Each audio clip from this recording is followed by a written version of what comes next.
हाँ बेटा, अब अपन आगे बात करते हैं। देखो साउंड की speed of sound in different different medium. अपनी बात हो गई थी सॉलिड में सबसे ज्यादा, फिर लिक्विड, फिर गैस, तो डिफरेंट डिफरेंट मीडियम। तो अकॉर्डिंग टू न्यूटन, न्यूटन ने बताया कि साउंड की जो स्पीड होती है वो किसी भी मीडियम की elasticity of that medium upon density of that medium के रूट के इक्वल होती है। Under root of elasticity of that medium upon density of that medium होती है। ठीक है साहब। अब इलास्टिसिटी अलग अलग मीडियम की अलग अलग होती है। अपन किसी भी मीडियम, जैसे मान लो सॉलिड है, तो सॉलिड की इलास्टिसिटी को यंग मॉडुलस से डिफाइन करते हैं। डेंसिटी जो होगी सॉलिड की वो दी हुई होगी। बल्क मॉडुलस से डिफाइन करते हैं लिक्विड और गैस की। ठीक है, लिक्विड की का बल्क मॉडुलस फिक्स होता है क्योंकि उसमें कंप्रेशन वो नहीं लेते, और गैसियस मीडियम का बल्क मॉडुलस डिफरेंट डिफरेंट होता है। अलग अलग प्रोसेस, जो प्रोसेस फॉलो करेगी उस हिसाब से बल्क मॉडुलस होगा। तो गैसियस मीडियम का बल्क मॉडुलस वेरिएबल होता है and it depends upon process followed by the gas. ठीक सर, तो अब आ जाओ बेटा। तो क्या मैं बोल दूं कि अपने पास बल्क मॉडुलस लिक्विड के लिए फिक्स होगा, तो लिक्विड में स्पीड और सॉलिड में स्पीड जो एक पर्टिकुलर लिक्विड में जो होगी वही रहेगी और जो सॉलिड में होगी वही रहेगी। लेकिन गैसियस मीडियम में चेंज हो सकती है, depends upon process followed by the gaseous medium. ठीक सर, तो अभी अपन बात करते हैं।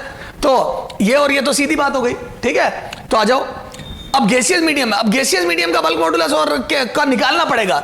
जैसे न्यूटन के अकॉर्डिंग टू न्यूटन जो साउंड ट्रेवल करती है गैसियस अपने एयर में या किसी गैसियस मीडियम में, तो न्यूटन ने बोला वो आइसोथर्मल प्रोसेस है। न्यूटन का कहना यह था कि एटमॉस्फेयर का टेम्परेचर हम इतनी आसानी से बदल नहीं सकते, तो मेरा बोलना और तेरा सुनना, ये साउंड जो ट्रेवल करके आ रही है वो आइसोथर्मल प्रोसेस को फॉलो कर रही है। तो अकॉर्डिंग टू न्यूटन साउंड का ट्रेवल करना आइसोथर्मल प्रोसेस है। लेकिन लाप्लास ने बोला भैया न्यूटन तू गलत है, दिस इज एडियाबैटिक प्रोसेस। तो according to Laplace this was adiabatic process, या साउंड का ट्रेवल करना एडियाबैटिक प्रोसेस है। ठीक साहब, अब हमारे को भी न्यूटन की बात सही लग रही है। क्यों? क्योंकि हमें पता है टेम्परेचर, मेरे बोलने से कोई टेम्परेचर चेंज थोड़ी हो रहा है। सर सन्नी देओल, अरे सन्नी देओल के और हमारे किसी के बोलने से टेम्परेचर चेंज नहीं हो रहा है। और सर सन्नी देओल प्रेशर ज्यादा चेंज नहीं कर पाता है, प्रेशर ज्यादा चेंज 50-100 बस, ज्यादा। ठीक है, तो सर अरे क्या है यार, हाँ, तो क्या मैं बोल दूं कि आइसोथर्मल प्रोसेस है according to Newton, adiabatic process है अकॉर्डिंग टू लैप्लास, लेकिन हमारे को न्यूटन की बात सही लग रही है कि टेम्परेचर चेंज नहीं होता। ठीक साहब, हमने न्यूटन की बात को सही मानी और बल्क मॉडुलस निकाला। अगर आइसोथर्मल प्रोसेस है तो बल्क मॉडुलस निकाला। सर ये कैसे निकाला, चल इसको भी थोड़ा बता देता हूं। ये B बराबर P कैसे आया बता देता हूं। देखो बेटा, B बराबर P कैसे आया बता रहा हूं। तो देखो अकॉर्डिंग टू न्यूटन PV बराबर nRT, तो according to Newton it is isothermal process, it is isothermal process। तो क्या मैं बोल दूं T बराबर कांस्टेंट है, तो मैं बोल दूं PV बराबर कांस्टेंट आ गया। अब आ जाओ पार्शियल डिफरेंस, तो PdV plus VdP, sorry PdV plus VdP बराबर 0 आ जाएगा। डिफरेंशिएशन कर दिया पूरी इक्वेशन का, तो P को constant U into V, P को कांस्टेंट dV प्लस VdP। तो यहां से देखो कितना आया बेटा, तो यहां से मैं बोल दूं क्या, ये आ गया P is equal to minus VdP। इसको उधर भेज के इसको नीचे भेजा अपॉन dV, ये तो यहां से P बराबर आ गया बेटा minus dP upon dV by V। ये P बराबर minus dP upon dV by V, ये होता है बल्क मॉडुलस। देखो याद है आपको बल्क मॉडुलस आपने पढ़ा होगा क्या, pressure, change in pressure upon dV by V, ये होता है बल्क मॉडुलस। सर कुछ समझ में नहीं आया, बताता हूं। जैसे एक बॉल होती है, अब ये इलास्टिसिटी में पढ़ोगे आप, जैसे क्या होता है एक बॉल है ना, अगर अपन सब तरफ से प्रेशर अप्लाई करते हैं तो मैं बोल दूं इसका शेप चेंज होगा। देखो अभी एटमॉस्फेयर प्रेशर है P0, उस हिसाब से बॉल का शेप ये है। एटमॉस्फेरिक प्रेशर है P0, उसके हिसाब से बॉल का शेप ये है। आपने डेल्टा P प्रेशर बढ़ा दिया, dP प्रेशर बढ़ा दिया, तो मैं बोल दूं बॉल का शेप कम हो जाएगा, बॉल का शेप छोटा हो जाएगा। तो जैसे ही आप प्रेशर बढ़ाते हो बॉल अपना शेप कम कर लेती है, देखो थोड़ी छोटी हो गई। तो जैसे हम दबाव बढ़ाते हैं तो बॉल का शेप घट जाता है, समझ गए, थोड़ा शेप छोटा हो जाता है। तो बोल दो डेल्टा P प्रेशर बढ़ाया, दिस इज एक्सेस प्रेशर। क्या है एक्सेस प्रेशर। तो बोल दो वॉल्यूम कम हो गया, इसलिए माइनस लगता है, क्योंकि अगर प्रेशर बढ़ा रहा हूं पॉजिटिव है तो वॉल्यूम कम होगा, तो dV नेगेटिव आएगा। तो एक माइनस में लगा रहा हूं ताकि ये वैल्यू पॉजिटिव हो जाए। देखो अगर ये पॉजिटिव है, आपने प्रेशर बढ़ाया है, तो मैं बोल दूं ये नेगेटिव होगा, और एक माइनस में लगा देता हूं ताकि ये सब मिला बोलू के माइनस माइनस पॉजिटिव हो जाए। प्रेशर घटा दोगे तो ये बॉल फैल जाएगी, तो डी भी पॉजिटिव होगा, ये नेगेटिव हो जाएगा, एक माइनस मुझे लगाना पड़ेगा ताकि मेरा बी प्लस बन जाए। ठीक सर, तो बल्क मॉडुलस ये होता है, और ये मैं लिया है डिफरेंशिएशन से। तो आइसोथर्मल प्रोसेस में इधर वाली चीज जीरो हो जाएगी, फिर P DV plus V DP उसको सॉल्व किया तो minus DP upon DV by V आ गया। दिस इज प्रेशर, मैं बोल दूं, अरे this is bulk modulus, this is the definition of bulk modulus, this is definition of bulk modulus, definition of bulk modulus B. तो यहां से बोल दो बी बराबर पी आ गया, हेंस बी बराबर पी। यस सर, तो बल्क मॉडुलस प्रेशर के बराबर आ गया, एक्सेस प्रेशर नहीं, प्रेशर के बराबर। तो एटमॉस्फेरिक प्रेशर के बराबर बल्क मॉडुलस होता है, कब? जब आइसोथर्मल प्रोसेस मानते हैं। तो अकॉर्डिंग टू न्यूटन ये फॉर्मूला, बल्क मॉडुलस की वैल्यू पी आ गई प्रेशर के बराबर, तो प्रेशर बाय डेंसिटी का रूट अंडर। एटमॉस्फेरिक प्रेशर आपको पता है 10⁵ न्यूटन पर मीटर स्क्वायर होता है। एयर की डेंसिटी आपको मालूम है, वो दोनों रख के सोल्व करने पर ये आता है बेटा, वो मैं टाइम खराब नहीं करूंगा। एयर का प्रेशर और एयर की डेंसिटी रख के सोल्व करने पर ये आता है, v बराबर 279 मीटर पर सेकेंड, 279 मीटर पर सेकेंड ये आ गया। दिस वैल्यू लगभग 280 मीटर पर second I. This value is far away from true value. जो साउंड की स्पीड एयर में होती है किसी टेम्परेचर में, उससे बहुत दूर है ये, 320 के आसपास होती है 0 डिग्री पे, बहुत दूर है उससे। तो जबरदस्त एरर, 25% की एरर, 20-25% की एरर, नहीं चलेगा, नहीं चलेगा, नहीं चलेगा, न्यूटन तेरा फॉर्मूला नहीं चलेगा, बहुत दूर है बेटा ये। सर ऐसे ही बोलो, हाँ, तो ये फेल हो गया Newton. Newton is fail in this statement, क्या कि आइसोथर्मल प्रोसेस है। लेकिन हमें भी न्यूटन की बात सही लगी थी, क्यों? क्योंकि टेम्परेचर चेंज नहीं होगा। अब लाप्लास की बात हमारे को गलत तो लगी थी, लेकिन according to Laplace bulk modulus gamma P आएगा, उसको रख के गामा एयर को लगभग डाई एटॉमिक गैस मानते हैं। क्यों? क्योंकि ऑक्सीजन नाइट्रोजन इन्हीं के तो कंटेंट ज्यादा है, तो डाई एटॉमिक गैस की तरह बिहेव करती है। तो डाई एटॉमिक गैस का गामा आपको पता ही है कितना होता है, 1.4 के करीब रखने पर और सोल्व करने पर ये रूट 1.4 का, यार जो न्यूटन ने कहा उससे रूट 1.4 ज्यादा आ जाएगा। तो 279 जो उधर आई वैल्यू, उससे रूट 1.4 ज्यादा आ जाएगा। इस पूरे को सोल्व करने पर 331.3 मीटर पर सेकंड आ रहा है, 331 एट रूम टेम्परेचर।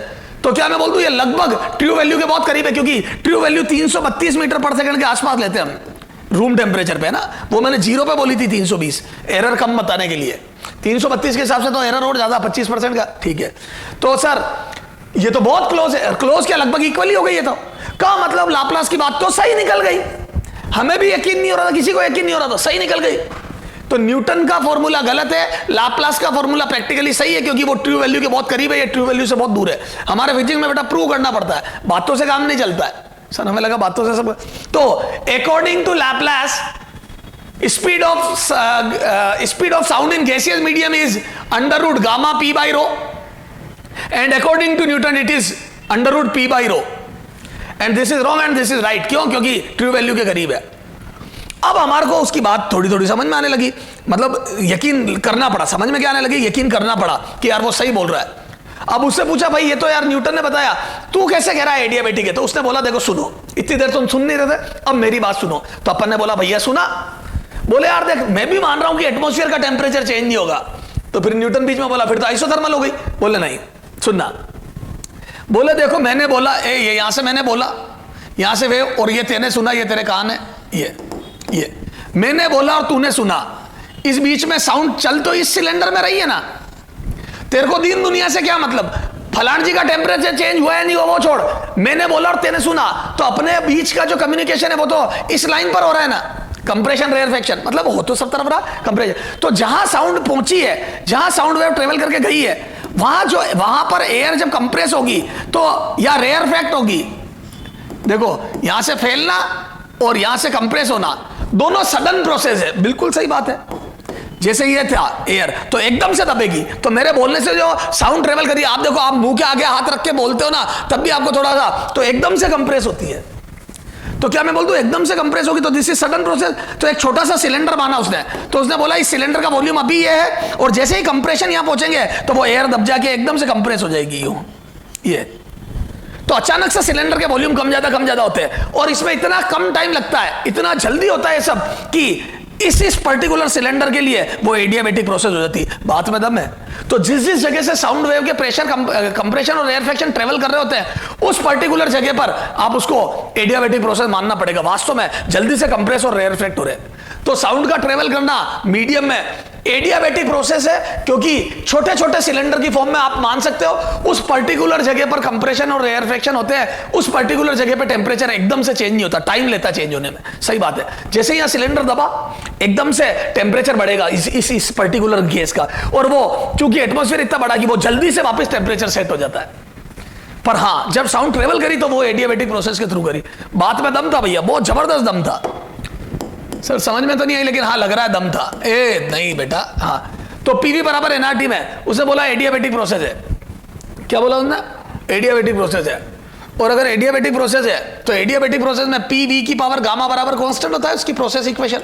ठीक है, अब आ जाओ बेटा, तो डिफरेंशिएशन करो, है ना। आफ्टर डिफरेंशिएटिंग देखो, छोड़ इसको, तो मैं बोल दूं ये नोट नहीं करना तेरे को, तो पी गामा आगे ले लो, गामा वी की पावर गामा -1, ए पावर आगे ले ली, पावर 1 से कम, इंटू डी वी प्लस फिर वी की पावर गामा यूं ही रख, पी इसका कर, तो मैं बोल दूं डीपी आ जाएगा, ये डीपी वी की power gamma into DP is equal to 0। बेटा पहले पी को यूं ही रखा, वी का करा तो गाम पावर आ गया, पावर 1 से कम इंटू डीवी प्लस फिर वी की पावर यूं ही रखा, फिर डीपी इज इक्वल टू 0। तो यहां से कितना आ जाएगा बेटा, गामा पी गामा वी की power gamma -1 P DV is equal to, इसको उधर ले गया माइनस वी की पावर गामा डीपी। ये देखते जा बेटा ध्यान से, जल्दी मत कर। अब इन सबको उधर ले जा, सिर्फ सुनना, नहीं सबको नहीं, डीवी बाई वी को, डीवी और वी को, इन दो को ले जा, क्योंकि गामा पी तो मुझे लाना है और आएगा वो, क्योंकि उधर वी और पी की, उधर डीपी है ना अपॉन, ये नीचे ले गया मैं, तो ये आ जाएगा वी की पावर गामा -1 इंटू डी, ये, और ऊपर एक और भी तो था रही है, वी की पावर गामा, ये। अब देख बेटा, ये वी की पावर गामा, इसको मैं वी की पावर गामा अपॉन वी लिख दूं, ए वी की पावर गामा -1 को वी की पावर गामा अपॉन वी लिख दूं, अलग अलग करना उसको, तो माइनस, या चल इसको नीचे ले जा, छोड़, डीपी यहां आ जाएगा वी की पावर गामा -1 और ये नीचे जाके माइनस गामा बन जाएगा, ये। तो बोल दो ये गामा से गामा कैंसिल हो गया और ये वी आ जाएगा, ये गामा पी, तो यहां से देख कितना आ जाएगा, तो gamma P is equal to DP upon DV by V. आ गया क्या? ये bulk modulus, this is the definition of bulk, तो gamma P is equal to B. तो क्या मैं बोल दूं अगर एडियाबैटिक प्रोसेस मानते हैं तो बल्क मॉडुलस गामा पी आता है? Yes sir. तो यहां पे गामा पी लिख दिया उसने, ये देख बल्क मॉडुलस गामा पी। अब समझ में आई है? तुम इतनी रामायण मत लिखना बेटा, तुम ये गामा पी, ये मैंने बताया इसलिए ताकि तेरे को फील आए, ये दोनों करके इसलिए बता दिए मैंने, यार है ठीक है। तो इस मैदान में, ये खाली मैदान में अपन ने करके देख लिए दोनों। तो ये बल्क मॉडुलस पी आता है आइसोथर्मल प्रोसेस के लिए और बल्क मॉडुलस गामा पी आता है एडियाबैटिक प्रोसेस के लिए। और इस एडियाबैटिक प्रोसेस का आंसर सही आया और बात में भी दम है, particular cylinder will compress and rarefact, और वो प्रोसेस एडियाबैटिक होगी। Yes sir. चलो साहब, तो अब अपने, लेकिन ये जो फॉर्मूले हैं बेटा, थोड़े से इन फॉर्मूलों में कई बार बच्चा गलत प्रिडिक्ट कर लेता, कैसे बताता हूं। न्यूटन ने ये फॉर्मूला दिया कि वी गैस बराबर √P/ρ, हालांकि ये गलत है, लेकिन अब वो न्यूटन ने पहले दिया था वो चला आ रहा है, लाप्लास ने करेक्शन कर दिया बाद में, this is called Laplace correction. ये रूट गामा का जो करेक्शन है that is called Laplace correction, ठीक है। अब P/ρ, सर आपने कुछ लिखा है मूर्ख बनाने वाला formula, sir what do you mean by this? मूर्ख बनाने वाला फॉर्मूला है। अभी ये क्वेश्चन करूंगा तब समझ में आएगा। ये मूर्ख बनाने वाला फॉर्मूला इसलिए है क्योंकि इसमें एक बार देखने पे ऐसा लगता है कि अच्छा चल सुन बता रहा हूं, बता मैं प्रेशर 4 गुना कर दूं तो क्या होगा किसी गैसियस सिस्टम का, अकॉर्डिंग टू न्यूटन, मतलब अकॉर्डिंग टू न्यूटन, यानी कि if travelling of sound is isothermal process, if travelling of sound in gaseous medium is isothermal process, और अगर मैं मीडियम का प्रेशर 4 गुना कर दूं, 4 गुना ज्यादा प्रेशर वाले मीडियम में साउंड को ट्रेवल कराऊं, तो बताओ स्पीड ऑफ साउंड कितनी होगी? Sir double. बिल्कुल सही बात है, ये 4 गुना कर दिया तो डबल। डबल गलत है आंसर। सर क्यों गलत है? इसीलिए तो कह रहा हूं ये फॉर्मूला मूर्ख बनाने वाला है। जैसे ही आपने आइसोथर्मल प्रोसेस में, आइसोथर्मल मतलब T बराबर कांस्टेंट रखते हुए प्रेशर 4 टाइम्स कर दिया, जैसे ही आपने आइसोथर्मल प्रोसेस में T कांस्टेंट रखते हुए प्रेशर 4 टाइम्स कर दिया, तो मैं बोल दूं वॉल्यूम V/4 हो जाएगा, क्योंकि PV बराबर कांस्टेंट। तो अगर आप प्रेशर को 4 गुना करते हो तो वॉल्यूम 1/4 हो जाता है, अगर आप प्रेशर को 4 गुना करते हो तो वॉल्यूम 1/4 हो जाता है। और अगर वॉल्यूम 1/4 हो जाता है तो मैं बोल दूं डेंसिटी रो से 4 रो हो जाती है, क्योंकि डेंसिटी बराबर मास अपॉन वॉल्यूम होती है, और मास कभी चेंज नहीं होगा सिस्टम का। आप अगर कंप्रेस भी करोगे तो मैं बोल दूं आपको प्रेशर आइसोथर्मल प्रोसेस में प्रेशर 4 गुना करना है तो आपको गैस का वॉल्यूम 1/4 करना होता है, और वॉल्यूम 1/4 कर दोगे तो डेंसिटी 4 टाइम्स हो जाएगी, क्योंकि मास अपॉन वॉल्यूम होता है डेंसिटी। तो क्या मैं बोल दूं density will increase and it would be 4 times, ये इट वुड बी 4 टाइम्स। ठीक साहब। तो आइसोथर्मल प्रोसेस में टेम्परेचर कांस्टेंट है, ये तो डेंसिटी 4 गुना हो जाएगी। तो क्या मैं बोल दूं इसको 4 के फैक्टर से बढ़ाओगे तो ये भी 4 के फैक्टर से बढ़ जाएगा, तो दोनों से 4 कट जाएगा, यानी कि डजंट डिपेंड अपॉन प्रेशर। तो आपको लगा ऐसा था डबल हो जाएगा प्रेशर 4 गुना करने से, लेकिन मैं आपको ये कह रहा हूं प्रेशर का फर्क ही नहीं पड़ता, तो डजंट अफेक्टेड बाय प्रेशर, है ना। तो ये मूर्ख बनाने वाला फॉर्मूला है, क्योंकि V doesn't depend upon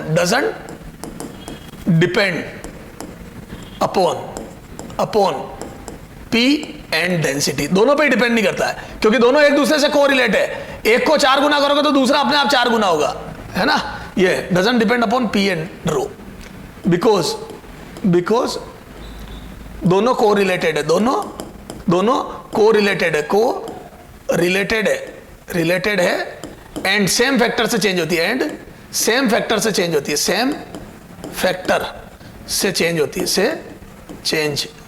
होगी, दोनों सेम फैक्टर से चेंज होगी। बिल्कुल ओके सर।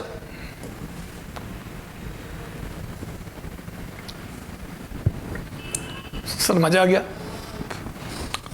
ठीक है, ये हो गया सारा हिसाब। अब अपन ने हिसाब लगाया तो P बाई रो होता है। अब सर जब ये अगर गलत फॉर्मूला मूर्ख तो सही फॉर्मूला तो बता दो, चला जा। तो अब मैं बोल दूं P और रो को हटा देते हैं अपन, तो प्रेशर, तो डेंसिटी की वैल्यू रखी मास अपॉन वॉल्यूम, ये वॉल्यूम ऊपर गया तो मैं बोल दूं P इंटू वी आ गया, PV बराबर होता है NRT, रखा NRT। अब देखो P गायब हो गया, डेंसिटी गायब हो गई, NRT। अब एक्चुअल चीजें आ रही निकल के, जो बिहाइंड द कर्टन है डेटास वो बाहर आ रहे हैं, NRT बाई M।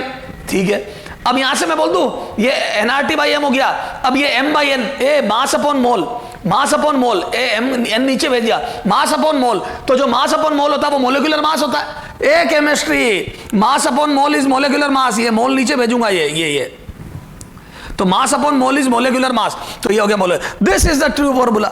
इसमें टेम्परेचर और मोलिकुलर मास पे डिपेंड करती है, टेम्परेचर और मोलिकुलर मास पे डिपेंड करती है डेंसिटी, वेलोसिटी ऑफ साउंड। ठीक है, इन gaseous medium.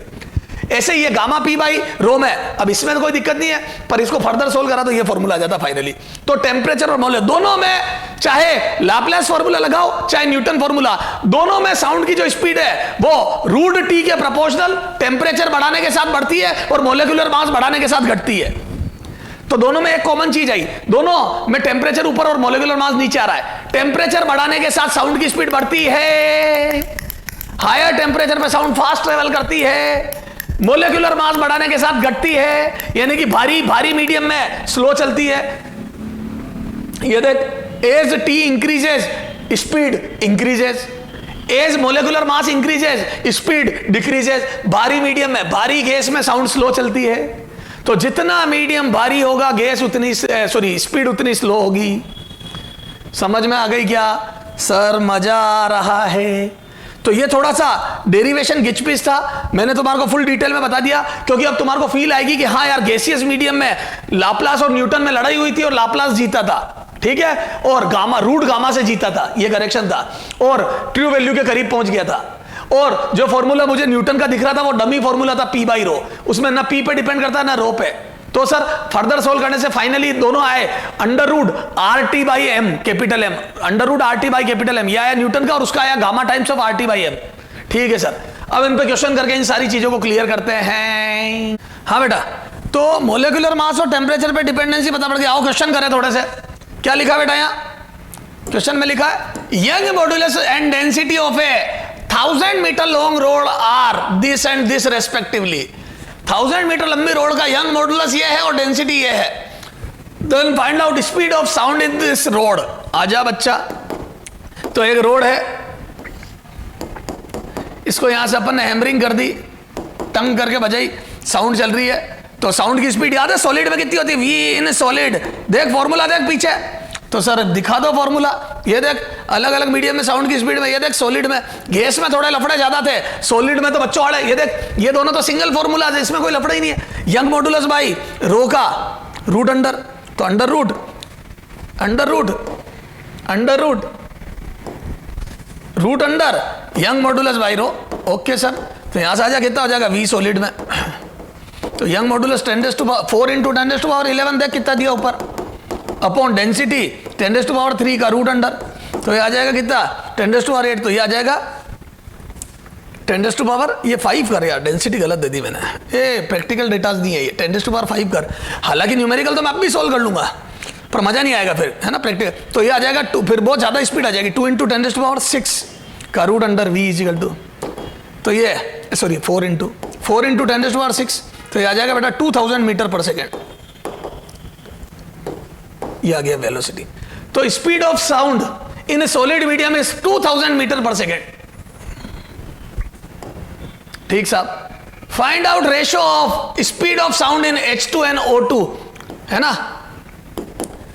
Eight same temperature. ठीक साहब, एट सेम टेम्परेचर, दोनों का सेम टेम्परेचर है, तो velocity in hydrogen and velocity in oxygen, तो क्या मैं बोल दूं T ऊपर आता है M नीचे आता है, और यहां पे T सेम रखा तो M, तो मैं बोल दूं M के इनवर्सली प्रोपोर्शनल है molecular mass of H2 is to 1 upon molecular mass of O2। बाकी सारे गार्बेज कट जाएंगे, A R T temperature same है, सब कट गए। ठीक साहब, तो आ जाओ, कितना आ जाएगा 1 upon molecular mass of hydrogen 2, 1 upon molecular mass of oxygen is 32, तो यहां से आ जाएगा बेटा √16:1, दिस एम्प्लाइज ये आ जाएगा 4:1, 4:1, क्लियर है, तो 4:1, 4:1, 4:1, ठीक है।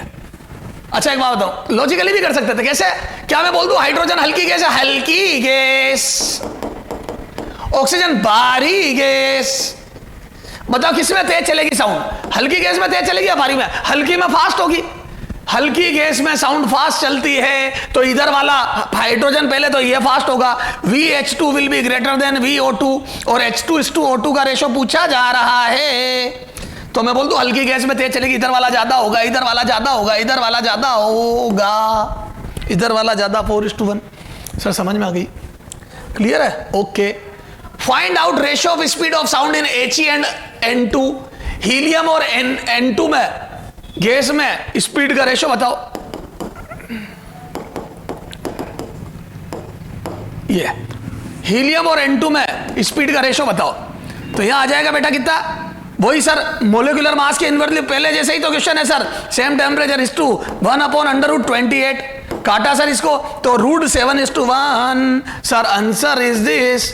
और लॉजिकली भी सर देखो, ये गैस भारी है तो इधर वाला ज्यादा होगा, सॉरी ये गैस हल्की तो इधर वाला ज्यादा, हल्की गैस में तेज चलती साउंड, इधर वाला ज्यादा होगा, इधर वाला ज्यादा होगा, इधर वाला ज्यादा होगा, इधर वाला ज्यादा होगा, इधर वाला ज्यादा होगा, तो ये 2 बचे, और आ गया √7:1। समझ में आ गया क्या बेटा,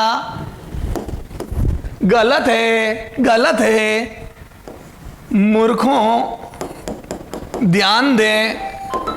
सर आप हमारे को मूर्ख क्यों बोल रहे हो, मूर्खों ध्यान दे, सर आप हमारे को मूर्ख क्यों बोल रहे हो, बेटा मैं बोल नहीं रहा हूं, आप बुलवा रहे हो।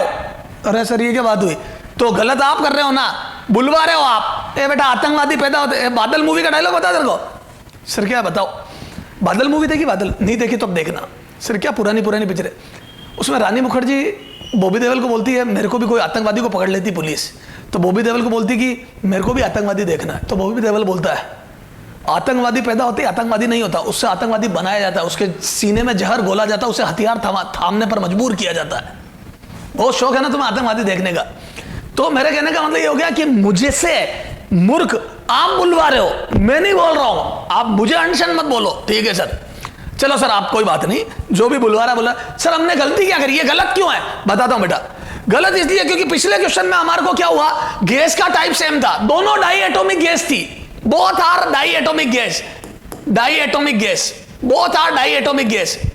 तो क्या हुआ, हमने पूरा फॉर्मूला नहीं लिखा तो भी हम बच गए। बताता हूं, देखो एक्चुअल में फॉर्मूला होता है गामा RT बाई एम, तो ये हाइड्रोजन का, और इधर gamma RT by M oxygen का रूट अंडर, ठीक है, ये थे, पर वो गामा RT तीनों कट गए थे। तो हमने मोलिकुलर मास सी लिख दिया, सीधा बच गए। यहां पे भी तुमने वही काम करा, लेकिन बेटा ध्यान दे, this is mono atomic gas, this is mono atomic gas and this is di atomic gas. अब लफड़ा हो गया ना बेटा, मोनो एटॉमिक गैस का गामा अलग होता है, डाई का अलग होता है। हीट नहीं पड़ी अगर तुमने अभी तक, कोई बात नहीं, मैं दोनों के गामा बता दूंगा, जब पढ़ोगे तब देख लेना। तुम मेरे से ये तो पूछते सर गामा क्या होगा, तो मैं बोल दूं अधूरा फॉर्मूला मत लगा, क्योंकि उसमें गामा छुपा हुआ है। तो आजा वापस करते हैं इसको। तो ध्यान दे मूर्खों, क्या ध्यान दे सर, कि VHE इज टू VO2 में, सॉरी N2 में यहां पे आएगा गामा HE, है ना, RT upon molecular mass of HE is to gamma N2 RT upon molecular mass of N2। ये तो RT कैंसिल होगा, गामा थोड़ी कैंसिल होगा, क्योंकि गामा अलग अलग है। अब देखो monoatomic gamma for all mono atomic gas कितना होता है, 7/5, सॉरी 5/3, ठीक है। और गामा डाई एटॉमिक गैस के लिए कितना होता है, 7/5, है ना। और चलो छोड़ो, वो उसमें फिर थर्मो में चले जाएंगे, बड़ी रामायण लंबी हो जाएगी। चलो, तो जितना काम का उतना ही लिख रहा हूं मैं। तो गामा मोनो एटॉमिक गैस के लिए होता है 5/3 अपॉन ये होता है मोनो एटॉमिक गैस के लिए मोलिकुलर मास 2। यहां पे गामा नाइट्रोजन गैस के लिए होता है बेटा, डाई एटॉमिक के लिए 7/5, और ये होता है कितना, 28 मोलिकुलर मास। ठीक सर।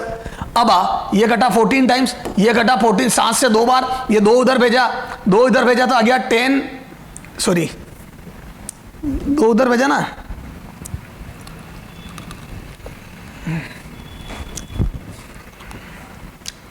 हाँ, तो 2 उधर भेजा।